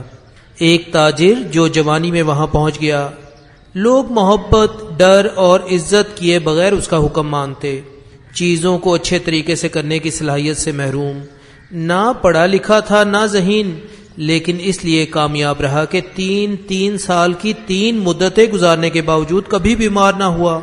اس کی صحت مندی اس کی کامیابی تھی۔ ایک دفعہ جب تمام لوگ بیمار ہو گئے تو کہا گیا کہ بغیر انتڑیوں کے ہی لوگ یہاں زندہ رہ سکتے ہیں، مگر وہ زندہ رہا۔ ایک الگ جگہ کھانا کھانے کا انتظام کیا جہاں صرف وہ سب سے اہم مقام پر بیٹھتا، بہت کم بولنے والا، نہ خوش مزاج اور نہ بد مزاج۔ ایک حبشی لڑکا اس کے ساتھ ہمیشہ رہتا جسے سب سے زیادہ کھانے کو ملتا اور مینیجر کے اشارے کو سمجھتے ہوئے گوروں کو بھی برا بھلا کہہ جاتا۔ ترجمہ سید عرفان علی۔ مینیجر نے مجھے دیکھتے ہی بولنا شروع کیا کہ میرے دیر سے آنے کی وجہ سے اس نے خود ہی سفر شروع کر دیا۔ معلوم کرنا ضروری تھا کہ بلندی پر واقع مراکز میں کون زندہ ہے اور کون مر گیا، کام کیسا جا رہا ہے۔ مہر کی موم بتی کو چھیڑتے ہوئے بار بار یہی کہتا رہا کہ حالات بہت خراب ہیں۔ اہم ترین اڈے کے مینیجر مسٹر کرٹس کے بارے میں سنا گیا ہے کہ وہ بیمار ہیں۔ خیال ظاہر کیا کہ یہ خبر جھوٹی نکلنی چاہیے۔ جب بتایا کہ مسٹر کرٹس کا نام ساحل پر سن چکا ہوں تو بولا کہ اچھا، وہاں پر بھی ان کا تذکرہ ہوتا ہے۔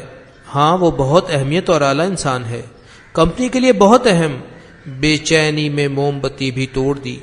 میں بھوکا پیاسا غصہ محسوس کر رہا تھا، تو جب اس نے سوال کیا کہ سٹیمر کتنے دنوں میں ٹھیک ہو جائے گا تو ناراضگی سے جواب دیا کہ ایک چیز دیکھے بغیر میں یہ کس طرح بتا سکتا ہوں، درستگی مرمت میں کچھ مہینے لگ سکتے ہیں۔ اس نے کہا اچھا، اس کا مطلب ہے سفر کے لیے ہم 3 مہینے بعد روانہ ہوں گے، اور وہاں سے چلا گیا۔ مگر بعد میں جب واقعی 3 مہینے میں کام مکمل ہوا تو میں حیران ہو کر سوچ رہا تھا کہ اس شخص کا اندازہ کس قدر صحیح تھا، لہذا اس کے لیے اپنی سوچ بھی بدلنے پر مجبور ہوا۔ اب میری توجہ مکمل طور پر سٹیمر کی طرف تھی، مگر جب کبھی ادھر ادھر نظر ڈالی تو بے مقصد پھرتے ہوئے لوگ ہی نظر آئے۔ کئی مرتبہ ان کے منہ سے ہاتھی دانت کا لفظ سنا، ایسے جیسے اس لفظ کے ساتھ عبادت کر رہے ہوں۔ لاش سے نکلتی ہوئی بدبو کی طرح چینا جھپٹی ہو رہی تھی۔ ایک دن گھاس پھوس کا جھونپڑا ایسے جل اٹھا جیسے زمین کی طرف سے غصے کا اظہار کیا گیا۔ بڑی مونچھوں والا صرف دکھاوے کے طور پر تھوڑا سا پانی ایسی بالٹی میں لینے گیا جس میں سوراخ تھا۔ آگ نے بہت تیز رفتاری سے جھونپڑی کو جلا ڈالا۔ ایک حبشی کو الزام دے کر مارا پیٹا گیا جو بلند آواز سے چیختا رہا۔ کئی دن وہ درختوں کے جھنڈ کے نیچے اپنے آپ کو صحت مند کرنے کی کوشش میں مصروف رکھنے کے بعد ایک دن جنگل میں غائب ہو گیا۔ 2 آدمیوں کے باتیں کرنے کی آواز آئی کہ اس حادثے سے فائدہ اٹھانا چاہیے۔ ایک مینیجر تھا اور دوسرا نوجوان ایجنٹ، دوسرے لوگوں کے ساتھ غصے سے بات کرتا، اور ان کا خیال تھا کہ یہ مینیجر کو خبریں پہنچاتا ہے۔ مجھے دیکھ کر مینیجر تو چلا گیا، جبکہ نوجوان مجھے اپنے کمرے میں لے گیا جو کافی سجا ہوا دکھائی دیا۔ کہا جاتا تھا کہ اینٹیں تیار کرنے کا یہ نوجوان ذمہ دار ہے، مگر کبھی ایسا کوئی کام ہوتے نہیں دیکھا۔ شاید 1 سال سے وہ کام شروع کرنے کے لیے کسی چیز کے انتظار میں تھا، مگر وہ نامعلوم چیز نہ تو آنی تھی اور نہ کام شروع ہونا تھا، بلکہ وہاں موجود 16 سے 20 آدمی بھی کسی چیز کا انتظار کر رہے تھے اور انتظار کے دوران بھی لطف اٹھا رہے تھے۔ بیماری کے علاوہ کوئی شے ان کے قریب نہ آئی۔ وہ لوگ ایک دوسرے کی برائیوں اور سازشوں میں مصروف رہتے۔ اگر اس مصنوعی ماحول میں کوئی چیز حقیقی تھی تو وہ ہاتھی دانت، جسے وہ حاصل کر کے دولت کمانا چاہتے تھے، مگر ہاتھ ہلائے بغیر یہ کس طرح ممکن تھا؟ دراصل اس نوجوان کا مجھے کمرے میں لے جانے کا مقصد مجھ سے معلومات حاصل کرنا تھا۔ میں دل میں ہنس رہا تھا، اور پھر اس نے غصے میں جمائی لینے کے انداز میں مجھے جانے کا کہا۔ وہاں ایک عورت کی تصویر نظر آئی، آنکھوں پر کپڑا، ہاتھوں میں روشن مشل، پچھلی جانب تاریکی، چہرے پر روشنی پڑنے سے عیاری اور خباثت دکھائی دیتی تھی۔ میرے پوچھنے پر بتایا کہ مسٹر کرٹس جب یہاں آگے جانے کے لیے رکے تھے تو اس وقت یہ تصویر بنائی تھی۔ میرے پوچھنے پر مسٹر کرٹس کے بارے میں مزید بتایا کہ ایسی ہستی تو ساری دنیا میں نہیں ملے گی، رحم دل اور سائنس کی ترقی کے خواہش مند، اور اسی طرح کی کئی اور خصوصیات۔ جو ذمہ داری یورپ کی طرف سے ہمیں دی گئی ہے اس کے لیے دانش مندی، ہمدردی کا جذبہ اور ارادے کی پختگی ضروری ہے۔ مسٹر کرٹس ان خصوصیات کے حامل ہیں۔ 1-2 سالوں میں ترقی کرتے ہوئے بہت بلند منصب پر پہنچ جائیں گے۔ جن لوگوں نے ان کی سفارش کی انہوں نے آپ کی بھی کی ہے، آپ نہیں کہہ سکتے کہ یہ جھوٹ ہے۔ مجھے اب بات سمجھ آئی کہ میری آنٹی نے جن بارسوخ لوگوں سے سفارش کروائی اسے ان کا علم ہو چکا ہے۔ میری ہنسی نکلنے والی تھی مگر روکی اور غصے سے کہا کہ ایک تو تمہیں کمپنی کے خطوط پڑھنے کا کوئی اختیار حاصل نہیں، اور دوسرے مسٹر کرٹس مزید ترقی حاصل کرنے کے بعد جلد ہی ایسی حرکتوں کا خاتمہ کر دیں گے۔ اس نے موم بتی بجھائی اور ہم چاندنی رات میں باہر آ گئے۔ حبشی تکلیف سے کراہ رہا تھا، جبکہ مونچھوں والے نے کہا کہ اگر اسی طرح سزا ملتی رہی تو جھونپڑیاں جلنا بند ہو جائیں گی۔ پھر میرے ساتھ موجود نوجوان کو دیکھ کر کچھ شرمندگی محسوس کرتے ہوئے اس کی چاپلوسی شروع کی۔ بعد میں اس نوجوان نے مجھ سے درخواست کی کہ مسٹر کرٹس کو ان کے بارے میں کچھ غلط نہ بتایا جائے۔ میں اس شیطان کو بولنے کا موقع دیتا رہا۔ دراصل سمجھ چکا تھا کہ مینیجر اسے نائب مینیجر بنانا چاہتا ہے۔ کرٹس کے آنے سے یہ دونوں نااہل اور ناکارہ انسان پریشان تھے۔ وہ مسلسل بے تکی اور فضول گفتگو کرتا رہا جبکہ ارد گرد کی ہر چیز خاموش تھی۔ مسٹر کرٹس کے بارے میں بہت کچھ سنا، کچھ نے فرشتہ قرار دیا تو کسی نے بری بلا۔ میرا ایک جاننے والا دکاندار اس چیز پر یقین رکھتا تھا کہ مریخ پر آبادی ہے، اور اگر کوئی اس سے بحث کرتا تو 60 سال عمر ہونے کے باوجود لڑ پڑتا، اور اسی مریخی مخلوق کی طرح میں مسٹر کرٹس پر یقین کر رہا تھا۔ البتہ یہ بات میرے لیے لڑائی کے قابل نہ تھی۔ جھوٹ نہیں بولتا، اس لیے نہیں کہ اس سے نفرت کرتا ہوں، بلکہ دل کو برا لگتا ہے۔ جھوٹ میں موجود موت جیسی بدبو سے نفرت کرتا ہوں۔ وہ نوجوان مجھے با اثر خیال کرتا رہا اور بات نہ جھٹلا کر میں جھوٹ میں شامل ہوا۔ سوچا کہ اس سے مسٹر کرٹس کا فائدہ ممکن ہے، اگرچہ اس کا صرف نام سنا تھا۔ پتہ نہیں تم میری بات سمجھ رہے ہو یا نہیں، مجھے تو یہ احساس پیدا ہو رہا ہے جیسے تمہیں کوئی خواب سنانے اور سمجھانے کی کوشش میں مصروف ہوں، مگر جو چیز خواب میں ہم دیکھتے ہیں اسے دوسروں تک پہنچانا ممکن نہیں، لیکن شاید جتنا میں سمجھ سکا تھا اس سے زیادہ سمجھ رہے ہو۔ اب اندھیرا چھا چکا تھا اور مارلو کی صرف آواز سنائی دے رہی تھی۔ دوسرے معلوم نہیں سو رہے تھے یا نہیں، مگر میں تو اسے سننے کے لیے بے چین تھا۔ مارلو نے کہا کہ میں نے اسے روکا نہیں اور جو اس کے دل میں تھا بولتا چلا گیا کہ ہر انسان کو ترقی کرنی چاہیے۔ اگرچہ مسٹر کرٹس مافوق الفطرت ہستی ہو سکتے ہیں، مگر انہیں بھی قابل اور ذہین لوگوں کی ضرورت تو پڑے گی۔ میں نے سمجھ لیا کہ یہ شخص کام کیے بغیر مینیجر کی ہاں میں ہاں ملاتے ہوئے گزارا کر رہا ہے۔ مجھے ایسے سامان کی ضرورت تھی جس سے سٹیمر کی مرمت کی جا سکے۔ راستے میں ساحل پر پڑے ہوئے بے شمار ریوٹ مجھے نظر آئے تھے۔ کئی جگہوں پر انہیں ٹھوکریں مارتے ہوئے راستے سے ہٹانا پڑتا تھا، مگر یہاں جبکہ ان کی شدید ضرورت تھی وہ موجود نہ تھے۔ دھاتی چادریں تو موجود تھیں مگر انہیں جوڑنے والی کوئی شے میسر نہ تھی۔ ہر ہفتے حبشی ڈاک کا تھیلا لے کر آتا اور ہر ہفتے میں کئی ایک تجارتی قافلے بھی آ جاتے، مگر ان میں کپڑے اور تجارت کی دوسری فضول قسم کی چیزیں ہوتی۔ سٹیمر کو قابل استعمال بنانے کے لیے صرف اتنے سامان کی ضرورت تھی جو 3 آدمی اٹھا کر لا سکتے تھے، مگر اس کا تو دور دور تک نام و نشان نہ تھا۔ میرے رویے سے اس نے غصہ محسوس کرتے ہوئے مجھے سمجھانے کی کوشش کی کہ کوئی انسان تو کیا خدا اور شیطان سے بھی وہ خوفزدہ نہیں۔ میں نے اسے کہا کہ مجھے تو سٹیمر کی مرمت کے لیے صرف اشیاء درکار ہیں اور چیزیں منگوانے کے لیے ہر ہفتے خط بھیجا جاتا ہے۔ اس نے بے رخی سے کہا کہ جس چیز کا مجھے حکم ملتا ہے وہ چیز میں لکھ دیتا ہوں۔ بعد میں بات سمجھ آئی، مطلب تھا کہ وہ صرف مینیجر کے احکامات آگے بھجواتا ہے۔ پھر بات تبدیل کرنے کے لیے کہا کہ آپ ہمیشہ اپنی سٹیمر پر موجود رہتے ہیں۔ یہاں دریا میں موجود ایک دریائی گھوڑا رات کو خشکی پر آنے کے بعد لوگوں کو خوفزدہ کرتا ہے۔ لوگوں نے اسے گولی مار کر ہلاک کرنے کی کوشش کی مگر وہ بچ گیا، شاید جادو کی وجہ سے۔ مگر یہاں صرف جانور ہی جادو وغیرہ کے ذریعے زندہ رہ سکتے ہیں، انسان نہیں۔ کیا سٹیمر پر آپ اس جانور سے پریشان نہیں ہوئے؟ پھر چاندنی رات میں مجھے خدا حافظ کہہ کر چلا گیا۔ میں نے اس چیز کی خوشی محسوس کی کہ وہ پریشان نظر آ رہا تھا۔ اپنے خراب حال سٹیمر کی طرف توجہ دی۔ اس پر میرے چلنے سے ٹین کے ڈبوں کی طرح آواز پیدا ہوئی، مگر اتنا کام کرنے کے بعد مجھے اس سے محبت ہو چکی تھی۔ یہی تو میرا سب سے با اثر دوست تھا۔ اگرچہ کام کاج کو میں بھی پسند نہیں کرتا، لیکن اس پر کام کرنے کے بعد مجھے اپنی اہمیت کا احساس ہوا۔ ایک مستری سے میری دوستی ہو چکی تھی جسے پانی میں ٹانگیں لٹکائے بیٹھے دیکھا، سر سے بالکل گنجا مگر داڑھی بہت ہی لمبی۔ بیوی فوت ہو چکی تھی، 6 چھوٹے بچے بہن کے پاس رکھوائے تھے۔ کبوتر پالنا اور ان کے بارے میں گفتگو اس کا مشغلہ تھا۔ میں نے غصے سے کہا کہ سٹیمر کی مرمت کا سامان ہمیں ضرور ملے گا۔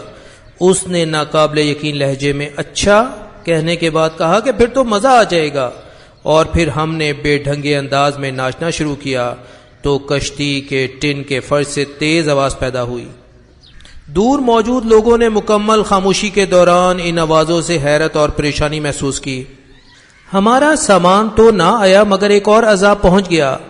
گدھے پر سوار شاندار کپڑے اور جوتے پہنے ایک گورا اور اس کے پیچھے وقفوں کے ساتھ تھکے ہارے بے شمار حبشی سامان اٹھائے ہوئے، کھانے پینے سے متعلقہ اور دیگر اتنا زیادہ سامان جیسے کئی گوداموں کو لوٹ کر بھاگ رہے ہوں۔ ایل ڈیراڈو مہم جوئی ان لوگوں نے اپنے مارکے کا نام رکھا تھا۔ شاید حلف اٹھایا ہوا تھا کہ اپنی مہم کے مقاصد کو خفیہ رکھا جائے گا۔ ان کی بات چیت کا انداز اور طور طریقے بحری قزاقوں سے مشابہ تھے۔ انہیں تو یہ بھی معلوم نہیں تھا کہ کامیابی کے لیے دور اندیشی اور سنجیدگی بنیادی اہمیت رکھتی ہیں۔ چوروں اور ڈاکوؤں کی طرح زیادہ سے زیادہ خزانے اس جگہ سے لوٹنا ان کا مقصد تھا۔ معلوم نہیں کون اس مہم کا خرچہ برداشت کر رہا تھا، لیکن یہ علم تھا کہ اس کا کرتا دھرتا رہنما مینیجر کا چچا ہے۔ پہلی نظر میں ہی عیار نظر آتا، نہ جانے اس کی چھوٹی چھوٹی ٹانگیں بہت موٹی توند کو کیسے اٹھاتی ہوں گی۔ اس نے وہاں موجودگی کے دوران اگر کسی سے بات کی تو صرف اپنے بھتیجے سے، وہ بھی راز و نیاز کے انداز میں۔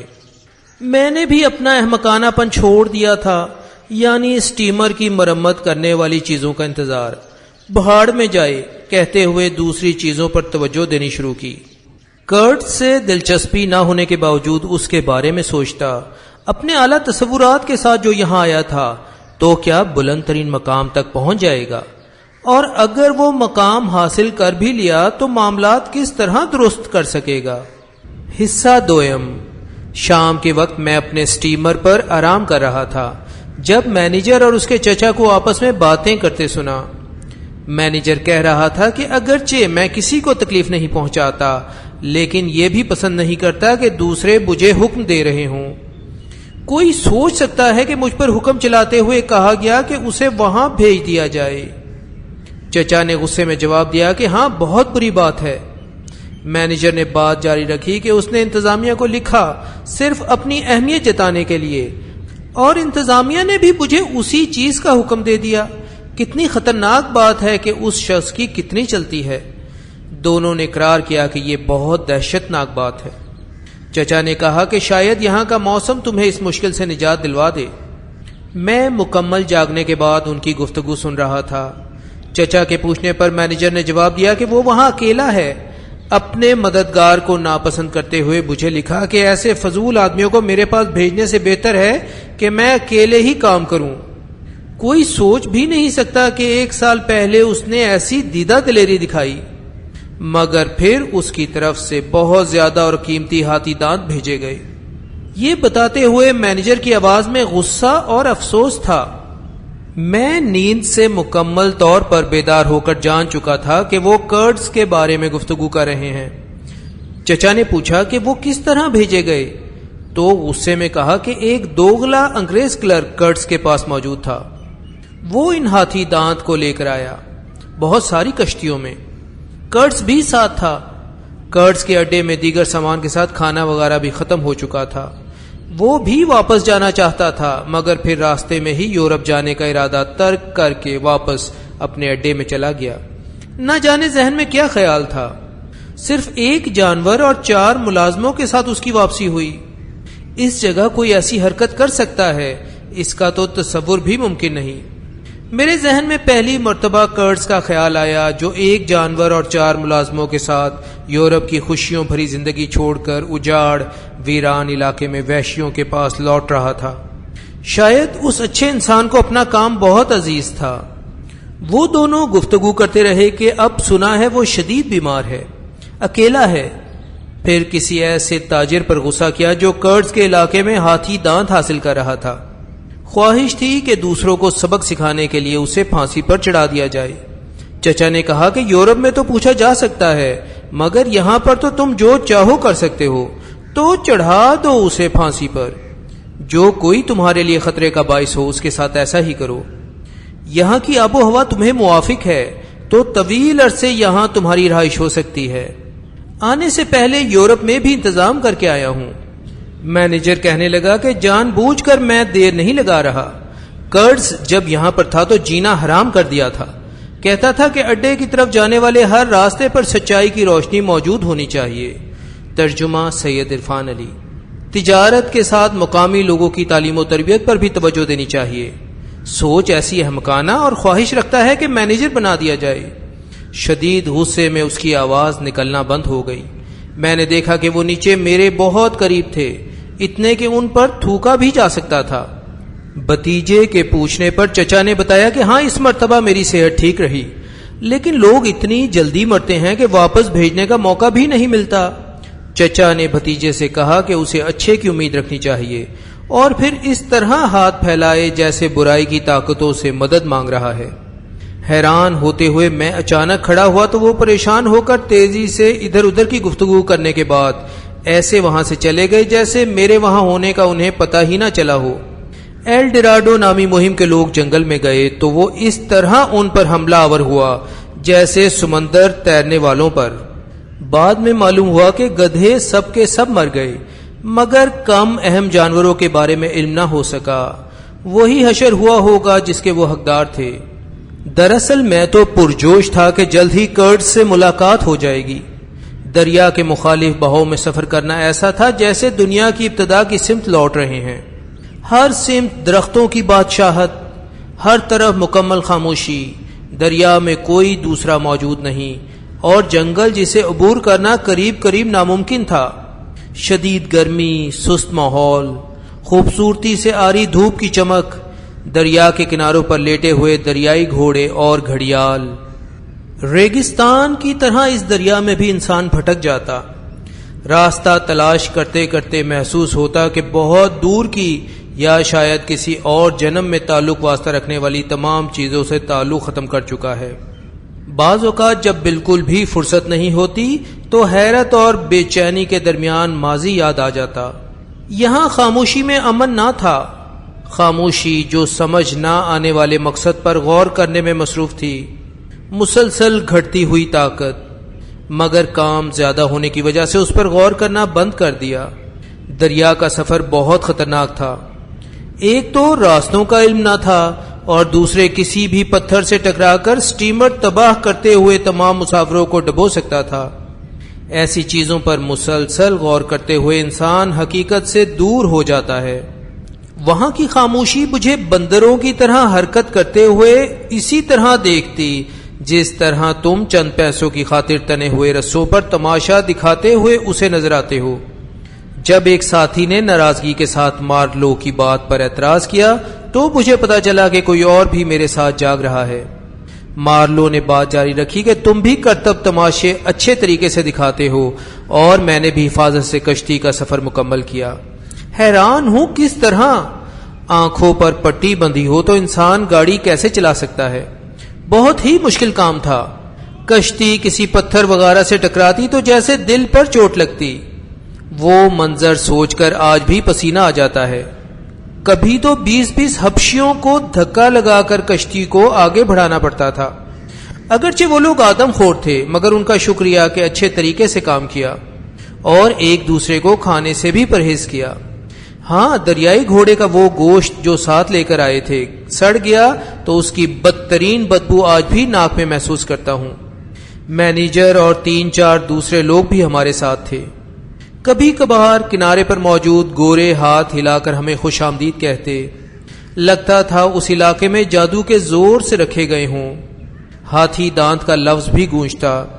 ہر طرف وسیع جنگل کے درمیان دریا کے کنارے میں ہماری سٹیمر جیسے کوئی کیڑا حرکت کر رہا ہو، مگر بہت چھوٹی حیثیت کے باوجود وہ موجود اور حرکت تو کر رہا تھا۔ سٹیمر کی مشینری خراب ہوتی تو رفتار اور کم ہو جاتی۔ جنگل پیچھے ایسے بند ہوتا نظر آتا جیسے ہماری واپسی کا راستہ ناممکن بنا رہا ہو۔ سخت تاریکیوں میں ہم اتر رہے تھے۔ کبھی تمام رات جنگل سے ڈھول بجنے کی آواز آتی رہتی۔ مطلب جنگ تھی یا صلح یا عبادت کچھ معلوم نہ ہوتا۔ ہم اپنے آپ کو کائنات کا پہلا انسان تصور کر سکتے تھے کیونکہ اس جگہ شدید تکلیف اور پریشانی سہنے کے بغیر پہنچنا ناممکن تھا۔ کبھی دریا کا موڑ مڑتے ہی ہمیں کالے جسم تالیاں بجاتے نظر آتے، ناچتے گاتے۔ کائنات کا یہ قدیم انسان ہمیں برا بھلا کہہ رہا تھا یا خوش آمدید، کچھ علم نہ تھا۔ ڈرے ہوئے اور پریشان ایسے آگے بڑھتے رہے جیسے ایک تندرست دماغ کا انسان شور مچاتے پاگلوں کے درمیان پھنس گیا ہو۔ دنیا ایک مختلف شکل میں موجود تھی۔ بلا کو پکڑنے کے بعد ہم زنجیروں میں دیکھنے کے عادی ہیں مگر یہاں وہ آزاد نظر آ رہی تھی۔ اس بات پر بھی شک تھا کہ وہاں موجود چیخیں اور چھلانگیں مارتے، خوفناک شکلیں بناتے لوگوں کو انسانوں میں شمار کیا جا سکتا ہے یا نہیں۔ وہ تمہاری ہی طرح کے انسان تھے، اگرچہ تم ان کی طرح کی وحشیانہ حرکات نہیں کرتے، لیکن اگر سچائی سے سوچو تو اسی طرح کا ایک انسان ابھی بھی تمہارے اندر موجود ہے۔ انسان کے اندر اس کا ماضی اور مستقبل موجود ہوتا ہے۔ کوئی نہیں بتا سکتا کہ وہ پرمسرت ہے یا خوفزدہ، افسوس کی حالت میں تھے یا بہادری اور عیش و عشرت میں۔ وہ سچے اور اصل حالت میں تھے۔ آج بھی بہادر آدمی ان کی طرح ہی گھور کر دیکھے گا، ذرا سا جھٹکا لگنے پر تہذیب اور شاندار کپڑے دور پڑے نظر آئیں گے۔ تم سوچو گے کہ میں نے ان کے ساتھ ناچنا گانا کیوں شروع نہیں کر دیا، کیونکہ فرصت بالکل بھی نہیں تھی۔ سٹیمر کی حالت خراب تھی، جس وحشی کو فائر مین بنایا تھا اس پر بھی مسلسل توجہ دینی تھی، جیسے کوئی کتا اچھے کپڑے پہن کر دو ٹانگوں پر چل رہا ہو۔ چند مہینے اس کی تربیت کی گئی اور وہ کام کرنے لگا، اگرچہ اس کے لیے وہ بہت مشکل کام تھا۔ اس کے دانت اور گھنگریالے بال اپنے طریقے سے فیشن کیے گئے، منہ پر زخموں کے نشان، کنارے پر موجود ناچتے گاتے وحشیوں کا ساتھ دینے کے بجائے وہ پوری تندہی سے کام کرتا رہا۔ اس کا خیال تھا اگر بوائلر کا پانی ختم ہو جائے گا تو پیاس لگنے پر خراب روح ناراض ہوتے ہوئے بدلہ لے گی، اس لیے مسلسل اسے دیکھتے ہوئے پانی کم نہ ہونے دیتا۔ بس اسی طرح میں اور فائر مین مسلسل اپنے کام میں مشغول رہے۔ اڈے سے 50 میل پہلے ایک جھونپڑی کے نزدیک ترتیب سے لگی ہوئی لکڑیاں نظر آئیں۔ تحریر مشکل سے پڑھی گئی، جس پر لکھا تھا کہ لکڑیاں سٹیمر میں استعمال کرو، تیزی دکھاؤ مگر آگے احتیاط کی ضرورت ہے۔ دستخط کرٹس کے نہیں تھے۔ ہمیں غصہ تھا کہ اگر آگے خطرہ ہے تو اس کی تفصیل بتانی چاہیے تھی۔ میں جھونپڑی میں گیا تو علم ہو گیا کہ کوئی گورا چند دن پہلے یہاں رہتا رہا ہے۔ کسی سمندری کپتان کی 60 سالہ پرانی کتاب وہاں موجود تھی، جس میں جہاز رانی کی باتیں اور نقشے وغیرہ ہاتھ سے تیار کیے گئے تھے۔ موجودہ دور میں کسی نے پڑھتے ہوئے خفیہ زبان میں نوٹ بھی لکھے تھے۔ حیران تھا کہ اس جنگل بیابان میں کون اس کتاب کو پڑھ کر حاشیے پر لکھتا بھی رہا ہے، وہ بھی خفیہ زبان میں۔ مینیجر نے چیخو پکار کرتے ہوئے آگے چلنے کا حکم دیا۔ لکڑیاں سٹیمر پر پہنچا دی گئی تھیں۔ مینیجر غصے میں کہنے لگا کہ یہاں پر وہ منحوس انگریز تاجر ہی موجود رہا ہوگا، اس کا حشر برا ہوگا۔ تو میں نے آہستگی سے کہا کہ حشر تو سب کا ہی برا ہے۔ سٹیمر کی حالت خراب تھی، بڑی مشکل سے ایسے چل رہا تھا جیسے کسی وقت بھی بند ہو جائے گا۔ مینیجر بھی برداشت کا مظاہرہ کر رہا تھا۔ میں غصے میں سوچتا کہ کیا ملاقات کے بعد کر سے ہر موضوع پر بات کرنی چاہیے یا نہیں، لیکن پھر خیال آیا کہ ان حالات میں تو سب کو اپنی ہی پڑی ہے۔ مینیجر کون ہے یا کپتان کون، کسی کو کیا پرواہ۔ کرٹس کے اڈے سے 8 میل دور رہ گئے تو رات قریب ہونے کی وجہ سے مینیجر نے وہاں رکنے کا کہا۔ اتنے سفر کے بعد اب میری جلد پہنچنے کی خواہش تھی۔ 3 گھنٹے کا سفر باقی تھا، مگر میری سوچ غلط تھی، کیونکہ جہاں کئی مہینے برداشت کیے وہاں ایک رات مزید برداشت کرنے سے کیا فرق پڑتا تھا۔ دریا کے درمیان سٹیمر کھڑا کیا۔ رات 3 بجے بڑی مچھلی نے اچھل کر بندوق جیسی آواز پیدا کرتے ہوئے نیند سے جگایا۔ صبح دھند ختم ہوئی تو سٹیمر جیسے ہی آگے بڑھانے کا سوچا، شدید دھند دوبارہ چھا گئی۔ کنارے سے بے شمار وحشیوں کا شور سنائی دیا۔ سٹیمر پر موجود لوگوں نے بندوقیں سنبھال لیں۔ اگرچہ سٹیمر پر موجود کالے بھی اپنے گھروں سے 800 میل دور تھے، مگر گورے زیادہ پریشان۔ حبشیوں کے کنٹرول کرنے والے نے مجھے کہا کہ انہیں پکڑ کر مجھے دو تاکہ ہم کھائیں۔ میں سمجھ گیا کہ پچھلے 6 مہینوں سے انہیں صحیح خوراک نہیں ملی۔ دریائی گھوڑے کا جو گوشت ساتھ لائے تھے کافی دن اسے کھاتے رہے، اور پھر شدید بدبودار ہونے کی وجہ سے گوروں نے اسے پھینکوا دیا تھا۔ پیتل کے تار انہیں مسلسل محنت کے عوض دیے جاتے رہے تاکہ مقامی لوگوں سے کھانے پینے کی چیزیں خرید سکیں، مگر راستے کے تمام لوگ تو ہمارے دشمن نظر آئے۔ ان حبشوں نے بہت ہی کم خوراک پر گزارا کیا۔ دوسرے مینیجر کی کسی بھی جگہ سٹیمر روکنے کی خواہش نہ تھی۔ ماضی کو سوچ کر میں حیران ہوتا ہوں کہ وہ وحشی ہمیں کیوں نہ کھا گئے۔ گورے 5 تھے تو وحشی 30، اور سب کے سب بہت صحت مند، نہ تعلیم یافتہ تھے اور نہ ہی زیادہ سوچنے سمجھنے کی صلاحیت۔ میں تو ان کے لیے اچھی خوراک نہ تھا، مگر دوسرے گورے ضرور تھے۔ نہ جانے وہ صبر کرتے رہے یا کراہت محسوس کی یا پھر خوفزدہ تھے، شاید ہمیں مروت میں چھوڑ دیا، مگر در حقیقت بھوک کے سامنے ایسی کوئی بھی چیز زیادہ دیر نہیں ٹھہر سکتی۔ عقیدے اور اصول تو اس کے سامنے کوئی معنی نہیں رکھتے۔ دور وحشیوں کی مایوسی، غم اور افسوس میں بھری ہوئی آوازوں سے اس علاقے کی پراسراریت عظیم تر تھی۔ گورے بحث میں مصروف تھے کہ یہ آوازیں آگے سے آ رہی ہیں یا پیچھے سے، جبکہ مینیجر کا کہنا تھا کہ اس کے پہنچنے سے پہلے مسٹر کرٹس کو کچھ نہیں ہونا چاہیے، تیزی سے وہاں پر پہنچنا پڑے گا۔ مینیجر نے بطور کپتان مجھے مکمل طور پر اختیار دے دیا کہ خطرے کی پرواہ نہ کرتے ہوئے سٹیمر چلا سکتا ہوں۔ اس کی باتوں پر شک و شبہ کے بغیر میں خاموش رہا، کیونکہ سفر ممکن ہی نہ تھا۔ سٹیمر کو تباہ کرنے کا میرا کوئی ارادہ نہ تھا۔ اس فضول جنگل میں ہاتھی دانت تلاش کرتے کرٹس تک پہنچنے میں ہمیں اتنی مشکلات کا سامنا کرنا پڑا جیسے وہ کہانیوں میں موجود ایک حسین شہزادی ہو اپنے محل میں سوئی ہوئی۔ مینیجر نے ہلکی آواز میں مجھ سے پوچھا کیا یہ وحشی ہم پر حملہ کر سکتے ہیں، مگر میرے نزدیک یہ ممکن نہ تھا۔ دھند کی وجہ سے ہمارا سفر ممکن نہ تھا تو وہ کشتیوں کے ساتھ ہم تک کیسے پہنچ سکتے تھے؟ کناروں پر موجود گھنے جنگلوں کو عبور کرنا بھی ممکن نہ لگتا تھا، لیکن حقیقت یہی تھی کہ ہم جنگل میں موجود وحشیوں کی نظروں میں آ چکے تھے۔ دھند کے بعد بھی کوئی کشتی ہمیں نظر نہ آئی۔ وحشیوں کا جو شور ہمیں سنائی دیا تھا اس میں غصے کی جگہ مایوسی اور ایسا افسوس شامل تھا کہ وہ خواہش کے باوجود بھی ہمارے ساتھ کچھ نہیں کر سکتے۔ لیکن شدید غم میں بھی تشدد میں تبدیل ہونے کی صلاحیت موجود ہوتی ہے، مگر یہ زیادہ تر دنیا کے معاملات سے منہ موڑ لیتا ہے۔ میری حالت دیکھنے اور تقریر سننے جس میں انہیں حوصلہ دلایا گیا تھا کے بعد گورے مجھے ایسے حیران ہو کر دیکھ رہے تھے جیسے میں پاگل ہو چکا ہوں۔ دھند ختم ہونے کا ہماری آنکھیں ایسے ہی انتظار کر رہی تھی جیسے بلی چوہے کا۔ گرمی میں ایسا محسوس ہوتا کہ دم گھٹ جائے گا۔ دراصل وحشیوں کی آوازیں ہم پر حملہ کرنے کے بجائے ہمیں دور رکھنے کے لیے تھیں۔ کرٹس کے اڈے سے 1.5 میل پہلے دریا 2 حصوں میں تقسیم ہوتا نظر آیا تو میں نے مغرب کی جانب سفر جاری رکھا۔ راستہ بہت ہی زیادہ تنگ تھا جس کے دونوں طرف موجود درخت سٹیمر کو چھونے لگے۔ ایک صحت مند حبشی جسے مجھ سے پہلے کپتان نے تربیت دی تھی اپنے آپ کو بہت بلند ہستی سمجھتا۔ کوئی نزدیک ہوتا تو سٹیمر کو چلاتے ہوئے اس کی پھرتیاں دیکھنے کے قابل تھیں، مگر جب اکیلا ہوتا تو سٹیمر سے شکست کھا کر سخت پریشانی محسوس کرتا۔ میں سٹیمر کو بڑی مشکل سے آگے بڑھا رہا تھا کہ اچانک فائر مین کو جھکتے ہوئے بیٹھتے ہوئے دیکھا اور سمجھ گیا کہ چھوٹے چھوٹے تیروں کی بارش ہمارے اوپر ہو رہی ہے۔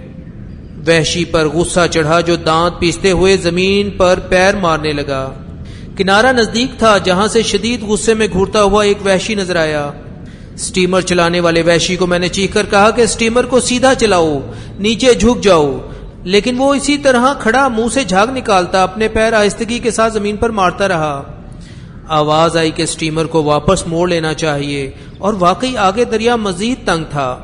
شدید پریشانی میں گورے وحشیوں پر فائرنگ کرنے لگے۔ دھوئیں سے نظر آنا بند ہو گیا۔ نیزہ نما چیز سٹیمر چلانے والے وحشی کو لگی جس نے عجیب نظروں سے مجھے دیکھا اور گر گیا۔ اپنے پیروں کو گیلا محسوس ہونے پر دیکھا تو وہ خون سے بھرے ہوئے تھے۔ نیزے نے اس شخص کی پسلی کے اندر گھس کر اسے ختم کر دیا۔ عجیب طریقے سے دیکھتے ہوئے اس طرح نیزے کو پکڑا ہوا تھا جیسے وہ مجھے نہ دینا چاہتا ہو۔ باپ کی سیٹی کی تیز آواز بار بار بجانی شروع کی جسے سن کر تیر چلنے بند ہو گئے۔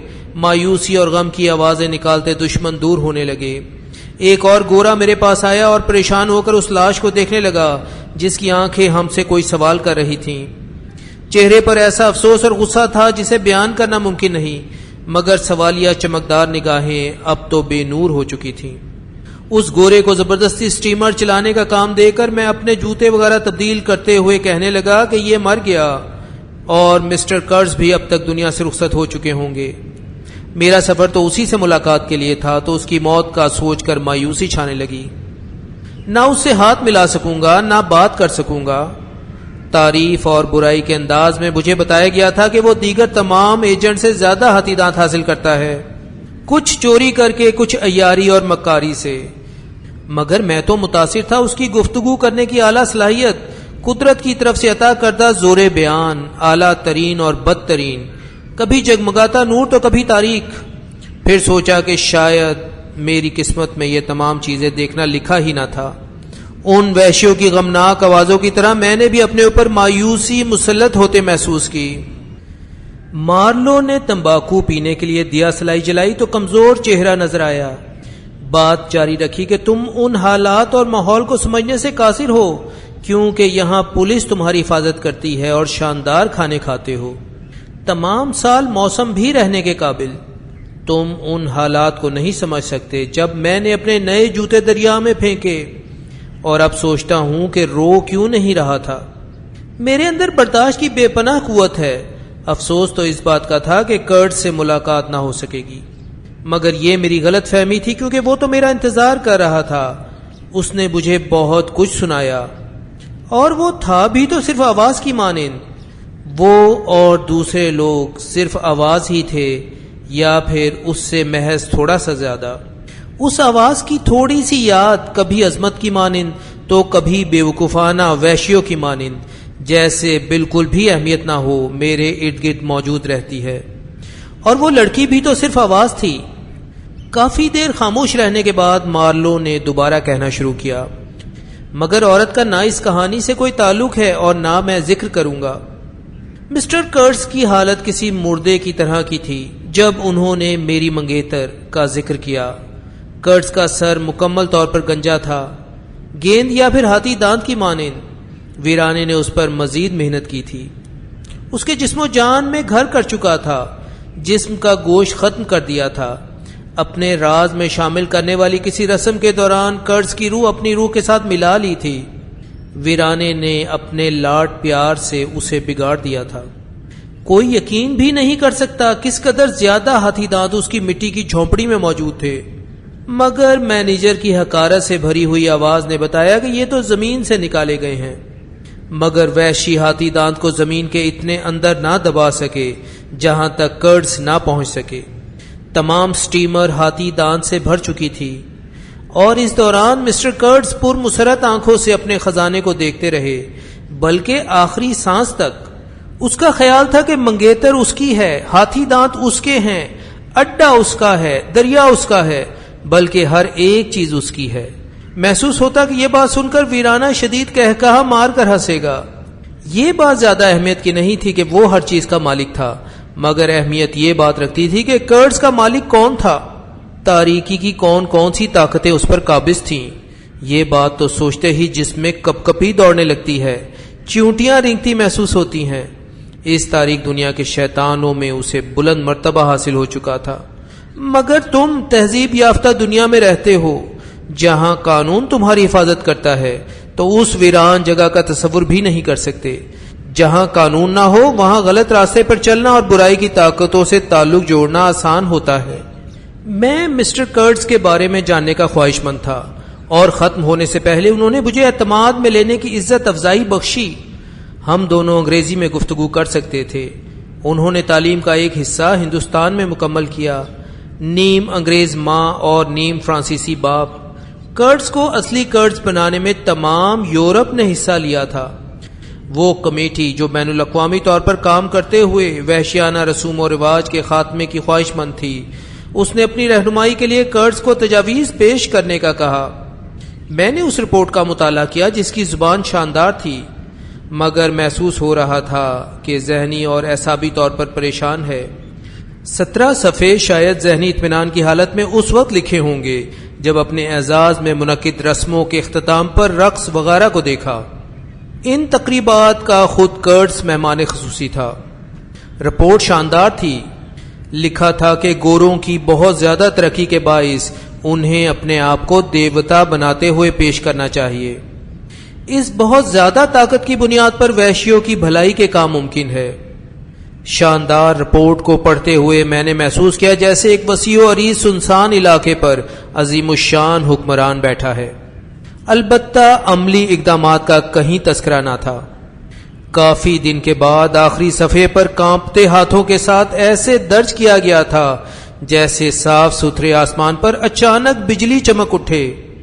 ہر ایک وحشی کو تباہ و برباد، نیست و نابود کرتے ہوئے دنیا سے ختم کر دو۔ نہ جانے وہ اپنی پچھلی سوچ کو کیوں فراموش کر گیا تھا، مگر مجھے کہا کہ اس رپورٹ کو احتیاط سے رکھوں کیونکہ یہ اس کی کامیابی کی ضمانت بن سکتی ہے۔ میں چاہتا تو اسے کسی جگہ پھینک سکتا تھا، مگر یہ میرے لیے ممکن نہ تھا۔ وہ ایک خاص انسان تھا جو اپنے حکم پر چلانا جانتا تھا، مگر اسے بہت عظیم الشان ماننے کے لیے میں بھی تیار نہیں۔ میرے ساتھ سٹیمر چلانے والا وحشی اگرچہ تمہارے نزدیک صحرا میں کسی ریت کے ذرے سے زیادہ اہمیت نہ رکھتا ہوگا، لیکن اس نے میرے ساتھ کام کیا تھا اور اس کے مرنے کے بعد اس کی کمی کا احساس ہوا۔ میں اس کا خیال رکھتا اور ہمارے درمیان ایک تعلق قائم ہو چکا تھا۔ مرنے کے بعد بھی میری طرف جس طرح دیکھ رہا تھا وہ مجھے آج بھی یاد ہے۔ اگر وہ جلد بازی سے کام نہ لیتا، وحشیوں سے دور رہتا تو زندہ رہتا۔ آنکھیں بند کر کے بڑی ہمت کے ساتھ میں نے اس کے جسم سے نیزہ باہر نکالا، پھر اس کے بھاری بھرکم جسم کو اٹھا کر دریا میں ڈال دیا۔ اس بات کا برا بھی منایا گیا، لیکن فیصلہ کر چکا تھا کہ اگر وہ کسی کی خوراک بنے گا تو انسانوں کے بجائے وہ مچھلیاں ہوں گی۔ میں نے سٹیمر کو دوبارہ چلانا شروع کیا تو کانوں میں آوازیں آئیں کہ ہو سکتا ہے کہ کرٹس کے مرنے کے بعد اس کا جھونپڑا جلا دیا گیا ہو۔ لوگوں کو اس کے مرنے کا سن کر خوش ہوتے بھی دیکھا۔ علم تھا کہ یہ لوگ حبشیوں کے بجائے ہوا میں فائرنگ کر رہے تھے، اور دراصل سٹیمر کے باجے بھونپو کی آواز سن کر حبشی فرار ہوئے۔ میں نے یہ کہا تو وہ لوگ مجھ پر غصہ کرنے لگے۔ مینیجر نے خوش ہوتے ہوئے کہا کہ اڈا قریب ہے۔ دور بین سے دور پہاڑیوں پر ایک پرانی عمارت اونچی گھاس کے درمیان نظر آئی۔ وہاں ایک گورا آدمی اور بہت سے سائے بھی حرکت کر رہے تھے۔ قریب پہنچے تو وہ آدمی اپنے رنگ برنگے کپڑوں کی وجہ سے جوکر دکھائی دیا۔ دراصل مختلف رنگوں کے پیوند لگے ہوئے تھے، مگر روشنی میں وہ بہت خوبصورت نظر آنے لگے۔ وہ لڑکوں کی مانند خوبصورت تھا۔ میں نے بتایا انگریز ہوں اور اس سے پوچھا تو اس نے نفی میں جواب دینے کے بعد پہاڑی کی جانب اشارہ کیا کہ وہ ادھر ہیں۔ یہ بتاتے ہوئے چہرے پر افسردگی چھا گئی۔ مینیجر دوسرے لوگوں کے ساتھ کرٹس سے ملنے گیا تو یہ لڑکا سٹیمر پر آ گیا۔ میں نے کہا حملے کا ڈر ہے تو بولا کہ یہ معصوم لوگ ہیں، تمام وقت انہیں دور رکھنا پڑتا ہے، اگرچہ نقصان نہیں پہنچاتے۔ انہیں دور بھگانے کے لیے تمہارے سٹیمر کا باجا ہی کافی ہے، اس لیے اسے تیار رکھنا چاہیے۔ جب میں نے کہا کہ کیا تم مسٹر کرٹ سے بات چیت کرتے ہو تو جواب آیا کہ ہمیں بولنے کا حق حاصل نہیں، صرف ان کی باتیں سن سکتے ہیں۔ پھر اپنا تعارف کروایا کہ وہ روسی ہے، باپ پادری، اچھا تمباکو پینے کا شوق ہے، اسکول سے فرار ہو کر سمندر میں پہنچ گیا، مختلف جہازوں پر کام کیا، اور پھر بہت اہمیت سے بتایا کہ بڑے پادری سے اب تعلقات اچھے ہو چکے ہیں۔ جوانی میں دنیا کا مشاہدہ کرنا چاہیے۔ دیکھیں یہاں مسٹر کرٹ جیسے شخص مل گئے۔ دریا کے ساتھ 2 سال سے اکیلا گھوم رہا تھا، عمر 25 سال بتائی، مسلسل بولتا رہا۔ پھر اس چیز کا اندازہ ہو گیا تو کچھ مال اور 2 بندوقیں دے کر کہا کہ اب دوبارہ اس سے ملاقات نہیں ہوگی۔ پھر بتایا کہ جھونپڑی کے قریب لکڑیاں اس نے ہی رکھوائی تھیں، پہلے میں وہاں رہتا تھا۔ جب اسے اس کی کتاب واپس کی تو اچانک مجھے بوسہ دیتے دیتے رک گیا، کہنے لگا میں تو سمجھا تھا یہ گم ہو چکی ہے۔ اکیلے شخص کو احتیاط کرنی پڑتی ہے، معلومات حاصل کرنی پڑتی ہیں۔ دراصل اس نے ہی حاشیہ روسی زبان میں لکھا تھا جو خفیہ لگ رہی تھی۔ بتایا کہ حملہ اس لیے کیا گیا تھا تاکہ آپ لوگ کرٹس کو واپس نہ لے جا سکیں۔ مسٹر کرٹس نے تو میرے بھی ذہن کو وسیع کیا ہے۔ حصہ سوئم۔ میں حیران پریشان کسی کہانی کے کردار کی طرح اسے دیکھ رہا تھا۔ نہ وہ خود سمجھ آیا اور نہ یہ بات کہ وہ زندگی برقرار رکھنے میں کس طرح کامیاب ہوا، اتنے دور دراز علاقے میں کس طرح پہنچ گیا۔ بتانے لگا کہ میں تو اس سے آگے تک گیا ہوں، میں گزارا کر سکتا ہوں، تم کرٹس کو واپس لے جاؤ۔ کتنی کم عمری میں کتنی مشکلات کا سامنا کرنے کے باوجود وہ بہادری کے ساتھ کھڑا تھا۔ میں اس کے حوصلے کی داد دینے پر مجبور ہو گیا۔ مہم پسندی اس پر ختم تھی، بس اس کی یہ بات غلط لگی کہ آنکھیں بند کر کے اس نے کرٹس کے ساتھ عقیدت کا اظہار کر دیا۔ اس میں تو بہت خطرہ تھا۔ ہوا رک جانے پر جیسے 2 جہاز قریب موجود ہوں ایسے ہی لڑکا اور کرٹس دونوں موجود تھے۔ کرٹس کی بھی خواہش ہوگی کہ اس کی باتیں سننے والا کوئی ہو۔ نوجوان بتانے لگا کہ جب رات کو کرٹس نے بات کرنی شروع کی تو مجھے یاد نہ رہا کہ نیند بھی کوئی چیز ہوتی ہے۔ ہر ایک موضوع پر کرٹس نے بات کی، محبت کے بارے میں بھی۔ اس شخص نے مجھے زندگی کا مفہوم سمجھا دیا۔ 2 مرتبہ وہ بیمار ہوا اور تندرست ہونے تک اس کے پاس موجود رہا۔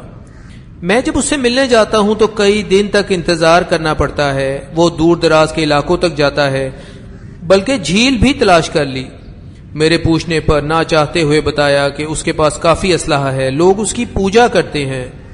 دراصل ان لوگوں نے اسلحہ وغیرہ پہلی مرتبہ دیکھا اور سمجھ گئے کہ ان کو برباد کر سکتا ہے۔ وہ خاص انسان ہے، بلکہ ایک مرتبہ تو میں اس کے ہاتھوں مرنے بھی لگا تھا۔ گاؤں کے بڑے نے مجھے چھوٹا سا ہاتھی دان دیا، خوش ہو کر، کیونکہ میں نے بندوق سے انہیں شکار کر کے دیا۔ کرٹس کو پتا چلا تو اس نے بندوق کے زور پر وہ حاصل کر لیا، بلکہ مجھے یہاں سے چلے جانے کو بھی کہا۔ وہ تو مذاق میں بھی گولی مار سکتا ہے۔ ہاتھی دان تو اس کے حوالے کر دیا، مگر چونکہ اسے پسند کرتا تھا اس لیے علاقہ نہ چھوڑا۔ البتہ آئندہ کرٹس کے ساتھ ملتے وقت احتیاط ضرور کی۔ ہاتھی دانت کی تلاش کے دوران وہ دنیا کی ہر چیز بھلا دیتا ہے۔ میں نے جب کہا کہ لگتا ہے وہ پاگل ہے تو نوجوان نے کہا کہ اگر چند دن پہلے اس کی گفتگو سنتے تو کبھی یہ بات نہ کہتے، مگر اس وقت تو وہ سخت بیمار ہے۔ دوربین سے جب کرٹس کے جھونپڑے کی طرف دیکھا تو پریشان ہو گیا۔ اوپر انسانی کھوپڑیاں لگی ہوئی تھی، کالی، سوکھے سوکھے ہونٹوں سے دانت ایسے نظر آ رہے تھے جیسے نیند میں مسکرا رہے ہوں۔ مینیجر کے الفاظ تھے کہ مسٹر کرٹس کے طور طریقے کمپنی کو نقصان پہنچا رہے تھے، اور یہ حقیقت تھی کہ وہ ہر جائز ناجائز طریقے سے اپنی حویث کی تسکین کرتا رہا۔ ہاں شاید آخر میں خود بھی اس چیز کا اندازہ ہو گیا تھا، لیکن ویرانی نے یہ بات بہت پہلے سمجھ لی تھی اور کرٹس سے شدید بدلہ بھی لے لیا۔ شاید ویرانی نے اس سے گفتگو کرتے ہوئے آہستہ آواز میں اس بارے میں اسے بتایا۔ کرٹس کو بھی یہ سچائی پسند آئی۔ وہ اندر سے خالی تھا، اس لیے یہ آواز اس کے اندر گونجتی رہی۔ نوجوان بتانے لگا کہ خواہش کے باوجود ان کھوپڑیوں کو وہاں سے نہ ہٹا سکا، اگرچہ مقامی لوگوں سے کوئی خطرہ نہ تھا کیونکہ وہ کرٹس کی اجازت کے بغیر کچھ بھی نہیں کرتے تھے۔ مقامی لوگ اور سردار اس سے ملاقات کے لیے آتے رہتے، بلکہ رسم کے مطابق رینگتے ہوئے اس کے پاس آتے۔ میں نے چیخ کر کہا، مجھے ان رسومات کے بارے میں نہ بتاؤ، کیونکہ ذہن میں خیال تھا کہ یہ کھوپڑیوں سے بھی زیادہ خوفناک ہو سکتی ہیں۔ نوجوان نے حیران ہو کر میری طرف دیکھا، کیونکہ وہ تو کرٹس کو دیوتا کی مانند خیال کرتا تھا۔ وہ بھی وحشیوں کا ساتھی لگا، بتانے لگا کہ یہ سر باغیوں کے ہیں۔ میرے کہے سے پریشان ہو گیا۔ دشمنوں، مجرموں اور مزدوروں کے بعد میں اب باغیوں کو بھی دیکھ چکا تھا۔ نوجوان نے کہا کہ میں تو معمولی ذہن رکھتا ہوں، مگر مسٹر کرٹس عظیم انسان ہیں۔ کاش میرے بس میں ہوتا تو ان کی جان بچا چکا ہوتا۔ کسی بیمار کے لیے نہ تو یہاں دوا ہے اور نہ کھانا۔ ایسے عظیم خیالات کے مالک انسان کی حالت دیکھ کر 10 راتوں سے مجھے نیند نہیں آئی۔ ہر طرف مکمل خاموشی تھی، جس میں اس کی آواز گم ہوتی گئی۔ کنارے پر انسان کا نام و نشان نہ تھا۔ اچانک مکان کے ایک طرف سے اس طرح لوگ نمودار ہوئے جیسے زمین سے نکلے ہوں۔ کافی تعداد میں لوگ لمبی گھاس کو ہٹاتے ہوئے ایک سٹریچر اٹھائے ہوئے تھے۔ مکمل خاموشی اور ویرانی کے درمیان ایک چیخ کی آواز آئی۔ وحشی لوگ برچھی، کمانوں اور ڈھالوں کے ساتھ پاگلوں جیسی حرکات کر رہے تھے۔ کچھ دیر بعد دوبارہ خاموشی چھا گئی۔ روسی نے کہا، اگر کرٹس نے اچھے طریقے سے بات نہ کی تو ہم سب مارے جا سکتے ہیں۔ سٹریچر میں موجود کمزور آدمی اٹھا تو ایک ہاتھ بلند تھا۔ میرا کہنا تھا کہ اچھے طریقے سے گفتگو کا فن آتا ہے تو ہماری جان بچانے کا کوئی طریقہ نکال ہی لے گا۔ اپنی محتاجی پر مجھے غصہ بھی چڑھ رہا تھا۔ دوری کی وجہ سے آواز سننا ممکن نہ تھا، مگر دوربین سے نظر آیا کہ اپنے کمزور بازوؤں سے وہ حکم دے رہا تھا۔ ہڈی نما سر عجیب طریقے سے جھٹکوں کے ساتھ حرکت کر رہا تھا، آنکھیں دھسی ہوئی، کالی چمک کے ساتھ۔ جرمن زبان میں کرٹس چھوٹے کو کہتے ہیں۔ نام میں اتنی ہی سچائی تھی جتنی اس کی زندگی اور موت میں۔ لمبائی اگرچہ 7 فٹ لگتی تھی، لیکن چادر کے نیچے دہشت زدہ کرنے والا جسم ایسے جیسے کوئی مردہ پڑا ہو۔ پسلیاں اور ہڈیاں اس طرح ہل رہی تھی جیسے کسی پرانے ہاتھی دانت سے بنائے گئے ڈھانچے میں زندگی۔ خاموش کالے لوگوں کو اس کا ہاتھ ہلتے ہوئے خوفزدہ کرنے کی کوشش میں مصروف تھا، منہ اس طرح پھیلاتے ہوئے جیسے دنیا اور وہاں موجود لوگوں کو اندر لے جانے کا خواہش مند ہو۔ یقینی طور پر وہ چیخ رہا ہوگا کیونکہ ہلکی آواز مجھ تک پہنچی، پھر اسٹریچر پر گر گیا۔ کالے لوگ اس طرح غائب ہوئے جیسے فرار ہو رہے ہیں، جس طرح جنگل نے اپنے اندر سے نکالا تھا اسی طرح واپس سمیٹ لیا، جیسے سانس اندر کھینچا گیا ہو۔ اسٹریچر کے پیچھے اس کا اسلحہ تھامے گورے زائرین، جبکہ مینیجر اس پر جھکا ہوا کچھ کہنے میں مصروف تھا۔ اسے ایک چھوٹے سے کمرے میں لٹا دیا گیا۔ اس کی بہت سی ڈاک جو ہم ساتھ لائے تھے، اپنا کمزور ہاتھ اس ڈاک کو چھو رہا تھا۔ آنکھوں میں چمک مجھے متاثر کر گئی۔ بیماری اس کے اطمینان اور سکون پر اثر انداز نہ ہو سکی تھی، جیسے ہر قسم کے جذبات سے گزرنے کے بعد اب سکون کی حالت میں ہو۔ خطوط میں بھی میرے بارے میں لکھا گیا تھا، اس لیے مجھے دیکھ کر خوشی کا اظہار کیا۔ اگرچہ بہت زیادہ کمزور نظر آتا تھا مگر آواز ناقابل حد تک بلند اور روبدار، اگرچہ یہ مصنوعی طاقت تھی مگر ہمیں ختم کروانے کے قابل۔ مینیجر کو دروازے پر دیکھا تو میں باہر چلا گیا، گورے روسی کو، اور وہ دریا کے کنارے کی طرف دیکھ رہا تھا جہاں وحشی موجود تھے۔ اچانک ایک عورت نظر آئی جو وحشی ہونے کے باوجود حسین بھی لگ رہی تھی، مکمل طور پر زیورات میں لدی ہوئی جو زیادہ تر ہاتھی دان سے بنائے گئے تھے، پروقار انداز میں قدم آگے بڑھانے پر زیورات کی آواز پیدا کرتے ہوئے، چہرے پر وقار اور غصہ۔ لگتا تھا یہ ویران جگہ بھی اسے غور سے دیکھ رہی ہے۔ غصے میں ہماری سٹیمر کے پاس آ کر کھڑی ہوئی، اپنی ہی گہری سوچوں میں گم، کافی دیر تک بغیر پلکے جھپکائے ہمیں غور سے دیکھتی رہی۔ آسمان کو چھونے کے انداز میں ہاتھ بلند کیے تو بہت سے کالے لوگوں نے سٹیمر کو گھیر لیا، پھر مڑی اور آہستہ قدموں کے ساتھ جنگل میں چلی گئی۔ روسی نے کہا، میں نے پچھلے 15 دن اس سے کرٹس کے کمرے میں آنے سے روکنے کی کوشش کی، کچھ چیتھڑوں سے اپنے کپڑے درست کرنے کی کوشش کر رہا تھا تو اس پر بھی اس نے اعتراض کیا۔ اپنی زبان میں کرٹ سے بات کرتے ہوئے 2 گھنٹے میری طرف اشارے کرتی رہی، مگر صحت زیادہ خراب ہونے کی وجہ سے شکر ہے کرٹ نے اس کی بات پر دھیان نہ دیا، ورنہ کچھ خراب ہو جانا تھا، اور اگر اب سٹیمر پر آنے کی کوشش کرتی تو میں نے اسے گولی مار دینی تھی۔ اندر کرٹس مینیجر کے ساتھ غصے میں بات کر رہا تھا کہ تمہیں میری نہیں ہاتھی دانت کی فکر ہے، تم میری نہیں بلکہ میں تمہاری جان بچا رہا ہوں، تم تو میرے منصوبوں کو خراب کر رہے ہو۔ دراصل تمہاری تو خواہش ہے کہ جتنا میں بیمار ہوں اس سے زیادہ بیمار ہونا چاہیے تھا، لیکن دیکھنا کہ میں واپس آ کر اپنے منصوبوں کو مکمل کروں گا۔ مینیجر باہر آیا اور مجھ سے اچھے طریقے سے بات کرتے ہوئے کہنے لگا، اس کی حالت بہت زیادہ خراب ہے، جتنا ہمارے بس میں تھا کیا، یہ تم بھی جانتے ہو، لیکن حقیقت تو یہ ہے کہ قرض نے کمپنی کو فائدہ کم اور نقصان زیادہ پہنچایا ہے۔ اسے سختی سے گریز کرتے ہوئے احتیاط سے کام لینا چاہیے تھا، جو کہ میری عادت ہے۔ افسوس تو اس بات کا ہے کہ اس علاقے میں ہم کچھ برس تجارت نہ کرنے کی وجہ سے نقصان اٹھا رہے ہوں گے، لیکن یہاں پر ہاتھی دانت کافی تعداد میں موجود ہیں، ہماری ذمہ داری ہے کہ اس کی حفاظت کریں۔ یہاں کام کا طریقہ کار غلط ہے، اس لیے حالات نازک ہیں۔ میں نے جب الفاظ دہرائے کہ حالات نازک ہیں تو غصے میں اس نے کہا، بالکل، جس پر میرا جواب تھا کہ غلط نہیں، بلکہ یہاں تو کام کا کوئی طریقہ کار ہی نہیں ہے۔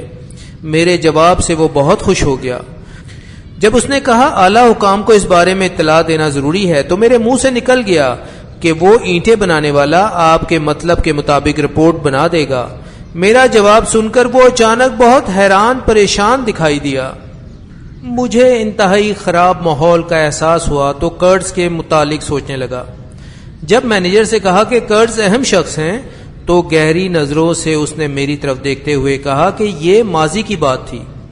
میں سمجھ چکا تھا کہ اپنی کم عقلی اور سچ بولنے کی پاداش میں مینیجر کرٹس کے ساتھ مجھے بھی ناپسند کرنے اور ٹھکانے لگانے کا فیصلہ کر چکا ہے۔ اپنے سینے میں ایسی گھٹن کا احساس ہوا جیسے کسی پراسرار قبر میں دفن ہوں۔ روسی مجھ سے اچھے طریقے سے بات کرتے ہوئے کہنے لگا، لگتا ہے یہ گورے کرٹس کے ساتھ کچھ اچھا نہیں کریں گے۔ میرا جواب تھا، اور تمہیں بھی پھانسی پر چڑھانے کا ارادہ رکھتے ہیں۔ اسے بات سمجھ آ گئی اور کہنے لگا کہ کرٹس کے لیے مزید کچھ نہیں کر سکتا، اور واقعی ان لوگوں سے پوچھ گچھ کرنے والا تو کوئی ہے ہی نہیں، تو خاموشی سے مجھے یہاں سے فرار ہو جانا چاہیے، لیکن میری خواہش تھی کہ تمام دنیا کو پتہ چلے کہ کرٹس اچھا انسان ہے۔ اچانک میرے منہ سے نکلا کہ یہ ذمہ داری میں پوری کروں گا۔ روسی نے یہ بھی بتایا کہ سٹیمر پر حملہ خود کرٹس نے ہی کروایا تھا۔ دراصل وہ یہاں سے جانے کا خواہش مند نہ تھا۔ 3 حبشی ایک کشتی میں میرا انتظار کر رہے تھے۔ مجھ سے بندوق کی کچھ گولیاں، تمباکو اور جوتوں کا ایک جوڑا لینے کے بعد ہم نے ہاتھ ملایا اور وہ چلا گیا۔ میں سوچ رہا تھا کہ زندگی میں ایسے آدمی سے دوبارہ ملاقات نہ ہو سکے گی، بلکہ ذہن شک میں پڑ جاتا ہے کہ کیا واقعی ایسے شخص سے میری ملاقات ہوئی تھی۔ آدھی رات کو آنکھ کھلی تو یاد آ گیا کہ اس نے احتیاط کا مشورہ دیا تھا۔ دور ایک طرف آگ روشن تھی اور ہاتھی دانت پر پہرا بھی دیا جا رہا تھا۔ اس جگہ کا بھی احساس ہو رہا تھا جہاں کرز کو پوجنے والے موجود تھے۔ ترجمہ سید عرفان علی۔ ایک ڈھول کی مسلسل آواز، بہت سے لوگوں کی منتر پڑھنے کی مانند دور سے آتی بھنبھناہٹ سے نیند محسوس کرنے لگا۔ دوبارہ جاگا تو کرز کمرے میں موجود نہ تھا۔ خطرے کا احساس ہوا تو خاموشی کے ساتھ بیمار رینگتے ہوئے کرز کے پیچھے جانے کا فیصلہ کیا۔ عجیب و غریب خیالات ذہن میں جنم لینے شروع ہوئے، جن میں اون سے بنائی کرتی وہ بوڑھی عورت بھی شامل تھی جس کی گود میں بلی بیٹھی تھی۔ ذہن میں خیال آیا کہ اب کبھی واپس نہ جا سکوں گا، اور خیالوں میں اپنے آپ کو اسی جگہ بڑھاپے کی حالت میں دیکھا۔ صاف ستھری رات، تارے نکلے ہوئے، اور پھر میں کرز تک پہنچ گیا۔ خطرے کا شدید احساس ہوا کہ اگرچہ کمزور ہے مگر آواز مکمل طور پر جاندار۔ اس نے سختی سے مجھے چھپنے کا کہا۔ 30 گز دور جلتی ہوئی آگ کے پاس سے ایک حبشی شاید ہرن کے سینگ لگائے اٹھا، شاید جادوگر تھا۔ مجھے علم تھا کہ کرز سے بحث کرنے کی صورت میں بربادی میرا مقدر بن سکتی تھی۔ اگرچہ اس کی حالت پہلے ہی خراب تھی مگر اچانک منہ سے نکلا کہ تم خود اپنی حالت خراب کر رہے ہو، اور اسی وقت ہمارے درمیان جو تعلق قائم ہوا اس نے ہمیشہ ہمیشہ رہنا تھا۔ وہ بتانے لگا کہ میں نے بہت عظیم کام سر انجام دینے تھے مگر اس بدماش مینیجر کی وجہ سے۔ میرے منہ سے نکلا مگر یورپ میں تو تم کامیابی حاصل کر چکے ہو۔ اس علاقے کی ویرانی، جادو، ہوس اس پر اثر انداز ہو چکی تھی، اسے اپنی جانب کھینچتی تھی، اس کی روح پر اثر انداز ہو چکی تھی۔ لہٰذا میں شدید خطرے کا احساس ہونے کے باوجود اسے کسی مقدس ہستی کا واسطہ بھی نہیں دے سکتا تھا۔ ان حبشیوں کی طرح صرف اس کی تعریف کر کے ہی کام نکالا جا سکتا تھا۔ اس پر تو لعنت بھیجی جا سکتی تھی جو اپنی باتوں سے دنیا تباہ کر رہا تھا۔ لگتا تھا کسی روح سے مقابلہ کرنے میں مصروف ہو مگر وہ ذہنی طور پر بالکل تندرست تھا۔ اگرچہ خوفناک حد تک صرف اپنی ذات تک ہی محدود، اس کی روح پاگل پن میں مبتلا تھی، تنہائی اور اکیلے پن کے باعث سزا کے طور پر اپنے اندر دیکھنے کے بعد پاگل ہو چکی تھی۔ انسانیت سے یقین مکمل طور پر ختم ہو گیا۔ میں نے تو خود اسے اپنے آپ سے الجھتے ہوئے بھی دیکھا۔ اگرچہ اس کا وزن بہت کم تھا مگر جب اسے سہارا دے کر واپس لایا تو محسوس ہوا جیسے بہت بھاری بوجھ اٹھایا ہو۔ دوسرے دن ہماری واپسی کے وقت بہت زیادہ تعداد میں حبشی اچانک وہاں موجود تھے، غصے میں چیخیں مارتے ہوئے، بے قرار اور پریشان، ایسی آوازیں جیسے شیطان کی عبادت کر رہے ہوں۔ سٹیمر میں کرٹس کو ہوادار جگہ پر لٹایا گیا۔ اسی عورت نے کنارے پر آ کر بلند آواز سے کچھ کہا تو باقی تمام لوگوں نے ان الفاظ کو دہرایا۔ میں نے کرٹ سے پوچھا اس کا کیا مطلب ہے؟ خواہش اور ناراضگی کے ساتھ اس جانب دیکھتا رہا، ایسی مسکراہٹ جس کا مطلب سمجھنا ممکن نہ تھا۔ پھر کپ کپاتے ہوئے ہونٹوں کے ساتھ مشکل سے کہا کہ یہ کیسے ممکن ہے میں ان کا مطلب نہ سمجھوں۔ وحشیوں کو دور رکھنے کے لیے سٹیمر کی سیٹی کو بار بار بجانا پڑا، اگرچہ مجھے کہا گیا کہ ایسا نہ کروں۔ آواز سے تمام وحشیوں کی حالت خراب ہو گئی ماں سوائے 2 آدمیوں اور اس عورت کے جس کے ہاتھ سٹیمر کی جانب اٹھے ہوئے تھے۔ واپسی کا سفر تیز رفتار دریا کے دھارے کے ساتھ دگنی رفتار سے سمندر کی جانب کر رہے تھے۔ مینیجر ہر لحاظ سے مطمئن تھا، ہر کام اس کی سوچ کے مطابق ہوا مگر انداز سے صاف محسوس ہو رہا تھا کہ مینیجر اور دوسرے لوگ اب مجھے ناپسند کر رہے ہیں۔ کرٹس کی حالت خراب مگر ذہنی سوچوں کو بیان کرنے کے لیے آواز باقی تھی، دولت اور شہرت کے قصے سناتی ہوئی، ہر چیز کو ذاتی ملکیت قرار دیتا، منگیتر ذاتی ملکیت، اڈا ذاتی ملکیت، اس کی ترقیاں اور اس کی بلند سوچ اور خواہشات کا بھرپور تذکرہ جاری رکھتا۔ یہ قرض کی مصنوعی نقل تھی، لالچی اقتدار کی بھوکی، مگر اصل قرض بھی اس کے قریب ہی موجود رہتا جس نے اس قدیم دنیا میں دفن ہونا تھا۔ کبھی کبھار بچوں کی طرح سوچتا کہ اس کے عظیم کارناموں کو سراہتے ہوئے بادشاہ خود اس کے استقبال کو موجود ہوں گے۔ ہماری سفر کرتی سٹیمر تو تبدیلی، کامیابی، تجارت، شدید قتل و غارت کی بنیاد تھی۔ ایک دن قرض نے کہا کہ پردہ گرا دو، باہر دیکھنا برداشت سے باہر ہے۔ سٹیمر خراب ہونے پر ہمیں جزیرے پر رکنا پڑا تو ایک دن اپنے کاغذات مجھے دیتے ہوئے کہا یہ گندا مینیجر انہیں غائب کر سکتا ہے۔ بعد میں اسے دیکھا تو بند آنکھوں کے ساتھ کسی اخباری مضمون کا اپنا لکھا ہوا کوئی جملہ دہرا رہا تھا کہ ایمانداری سے زندہ رہنا چاہیے اور مرنا۔ اسے دیکھ کر ایسا لگتا تھا جیسے روشنی سے محروم کسی تاریک گڑھے میں پڑا ہو، مگر اپنی سٹیمر کو درست رکھنے کے لیے قرض پر زیادہ توجہ نہ دے سکا۔ ایک دن موم بتی کے ساتھ اس کے کمرے میں گیا تو وہ کہہ رہا تھا کہ مجھے اس تاریکی میں موت کا انتظار ہے۔ اس کے چہرے کی تبدیلی دیکھ کر شدید حیران ہوا۔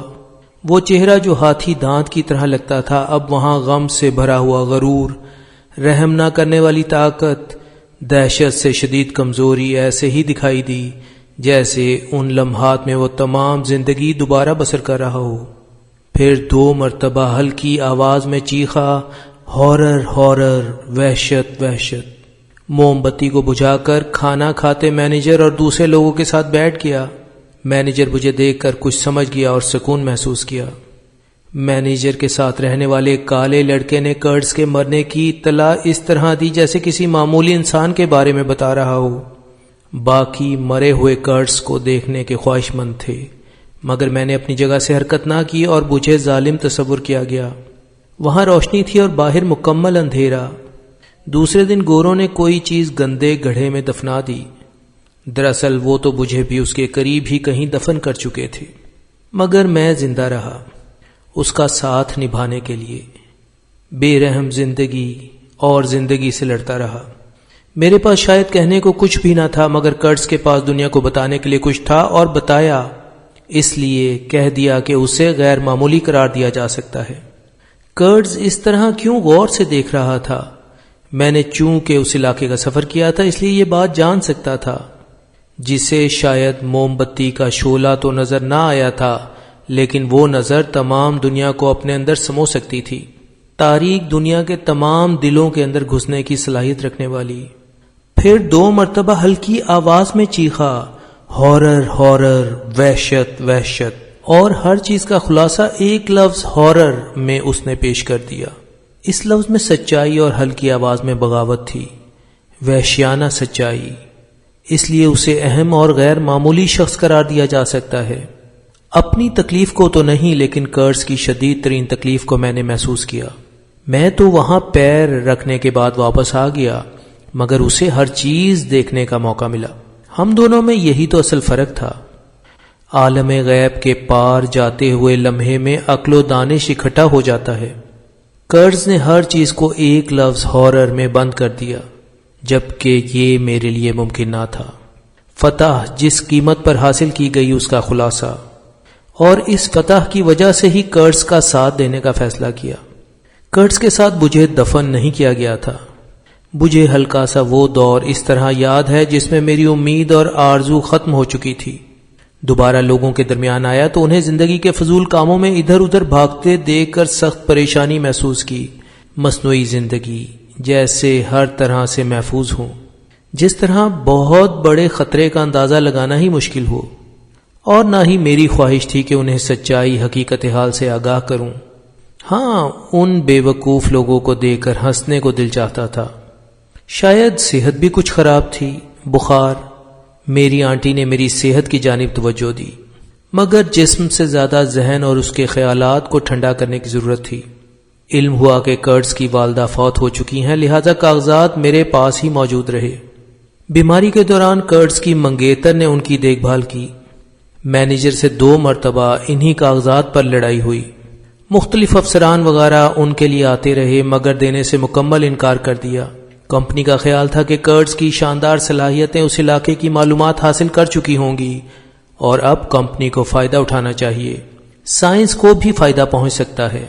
مگر میں نے بتا دیا کہ کاغذات کاروباری نوعیت کے نہیں ہیں۔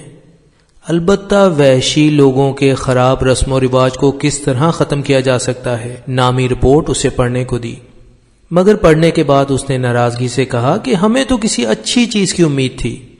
پھر کرٹس کا رشتہ دار آیا اور بتایا کہ وہ شاندار موسیقار فنکار تھا۔ میں حیران تھا کہ کرٹس کو کس پیشے سے وابستہ کروں۔ مصور بھی تھا اور اخباروں کے لیے بھی لکھتا تھا۔ صحافی آیا تو بتانے لگا کہ دراصل اسے تو کسی سیاسی جماعت کا رہنما ہونا چاہیے تھا، اگرچہ لکھنے میں ماہر نہ تھا مگر ہر ایک کو اپنی بات پر قائل کر لیتا۔ اس کی فرمائش پر میں نے رپورٹ اس کے حوالے کر دی۔ باقی رہ گئی اس کے خطوط اور ایک خوبصورت لڑکی منگیتر کی تصویر، جس میں مصنوعی پن کے بجائے اصل خوبصورتی اور سچائی نظر آئی۔ سوچا کہ قرض کی تمام چیزیں دی جا چکی ہیں تو اب اس کی یاد اور خطوط کو بھی ماضی کا حصہ بنا دینا چاہیے۔ جب اس کی منگیتر سے ملنے گیا تو قرض کا ایسے خیال آیا جیسے وہ پورے جاہو جلال کے ساتھ موجود ہو۔ پھر بیماری کی حالت میں قرض کے ادا کیے گئے جملے یاد آنے لگے۔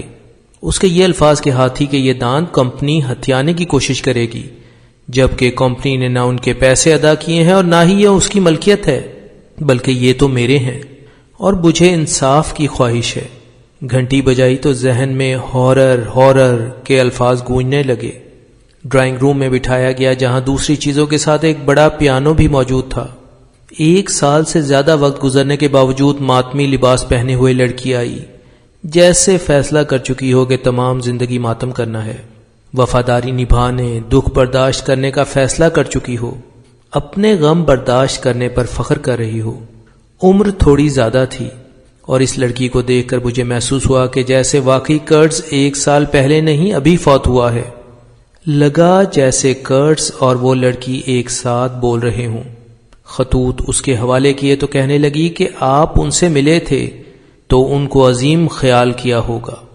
کہنے لگی کہ ممکن ہی نہ تھا کہ کوئی ان سے ملتا اور ان کا دیوانہ نہ ہو جاتا، مگر انہیں سب سے زیادہ تو میں نے سمجھا۔ ترجمہ سید عرفان علی۔ اس کے ہر لفظ کے ساتھ کمرے کے اندھیرے میں اضافہ ہو رہا تھا، البتہ اس کی محبت کی روشنی موجود تھی۔ کہنے لگی آپ ان کے دوست تھے تو ان کے آخری الفاظ بھی سنے ہوں گے۔ مجھے علم تھا کہ کرٹس کے امیر اور اعلیٰ خاندان سے تعلق نہ ہونے کی وجہ سے لڑکی کا خاندان اس منگنی کے حق میں نہ تھا، اور شاید وہ اسی لیے دولت کمانے وہاں چلا گیا ہو۔ لڑکی کرٹس کی مسلسل تعریفیں کرتی رہی، بتانے لگی کہ یہ نقصان ناقابل تلافی ہے۔ بھیگی آنکھوں کے ساتھ کہنے لگی کہ کبھی دنیا کی تمام خوشیاں موجود تھیں، مگر اب تو یہ تمام زندگی کا دکھ ہے۔ میرے کہنے پر کہ انہیں ہمیشہ یاد رکھا جائے گا، وہ تیز آواز سے بولی کہ اتنے شاندار عظیم الشان منصوبوں کو کیسے بھلایا جا سکتا ہے۔ میرا دماغ تو انہیں سمجھنے سے قاصر تھا، مگر دوسرے لوگ تو یقینی طور پر ان کی عظمت سے واقف ہوں گے۔ میں تو اب تک یقین ہی نہیں کر سکی کہ وہ ہمارے درمیان موجود نہیں۔ جب اس نے اپنے ہاتھ کھڑکی سے باہر کیے تو تاریک دنیا میں موجود مجھے وہ لڑکی یاد آ گئی جو اسی طرح وہاں کھڑی تھی۔ اگرچہ میں تھوڑا غصے میں آ چکا تھا، مگر پھر بھی لڑکی کی ہاں میں ہاں ملاتے ہوئے کہا کہ آخری وقت عظیم انسان کی طرح گزرا۔ کہنے لگی آخری وقت میں مجھے ان کے پاس ہونا چاہیے تھا، میں ان پر دنیا میں سب سے زیادہ یقین رکھتی تھی۔ ان کا آخری وقت میرے لیے قیمتی اثاثے کی طرح تھا۔ آخری وقت میں وہ کتنے اکیلے ہوں گے۔ اچانک میرے منہ سے نکلا کہ میں ان کے پاس تھا۔ آخری الفاظ بھی سنے، مگر پھر ان خوفناک الفاظ کو یاد کر کے خاموش ہونا پڑا۔ اس نے کہا کہ وہ آخری الفاظ سننا چاہتی ہے تاکہ اپنی باقی زندگی ان الفاظ کے سہارے بسر کر سکے۔ میں ان سے شدید عشق کرتی تھی۔ ہلکی آواز میں نے کہا کہ آخری وقت میں انہوں نے آپ کا نام لیا تھا۔ ناقابل یقین، خوشی اور خوف کی آواز میں اس نے چیخ بلند کی، جس میں جیت اور تکلیف دونوں شامل تھیں۔ روتے ہوئے کہنے لگی کہ مجھے اس چیز کا مکمل یقین تھا۔ نہ مکان گرا، نہ آسمان ٹوٹا۔ آسمان کے لیے تو یہ معمولی چیز تھی۔ سوچنے لگا کہ کرٹس انصاف کا کہہ رہا تھا، اس کے ساتھ انصاف کرنے کی صورت میں کیا آسمان گر پڑتا؟ اگرچہ وہ چاہتا تھا کہ اس کے ساتھ انصاف کیا جائے، مگر میں ایسا نہ کر سکا۔ ایسا ظلم مجھ سے ممکن نہ تھا۔ بدھا کی طرح چوکڑی مارے اور کسی سوچ میں گم مار لو، اب خاموش بیٹھا تھا۔ سب اپنی جگہ کچھ دیر بیٹھے رہے۔ ڈائریکٹر نے اچانک کہا کہ نیچے جانے والی پہلی لہر ہم نے کھو دی۔ میں نے دیکھا تو دور سمندر کے اوپر کالی گھٹائیں موجود تھیں اور نیچے دنیا کے دور دراز علاقوں تک لے جانے والا اداس بہتا ہوا پانی، آبی راستہ، تاریک ترین علاقوں میں پہنچانے والا۔ ہارٹ آف ڈارکنیس، جوزف کانریڈ کا عظیم ناول، ترجمہ اور آڈیو بک سید عرفان علی، www.sayyidирfanali.com، www.server555.com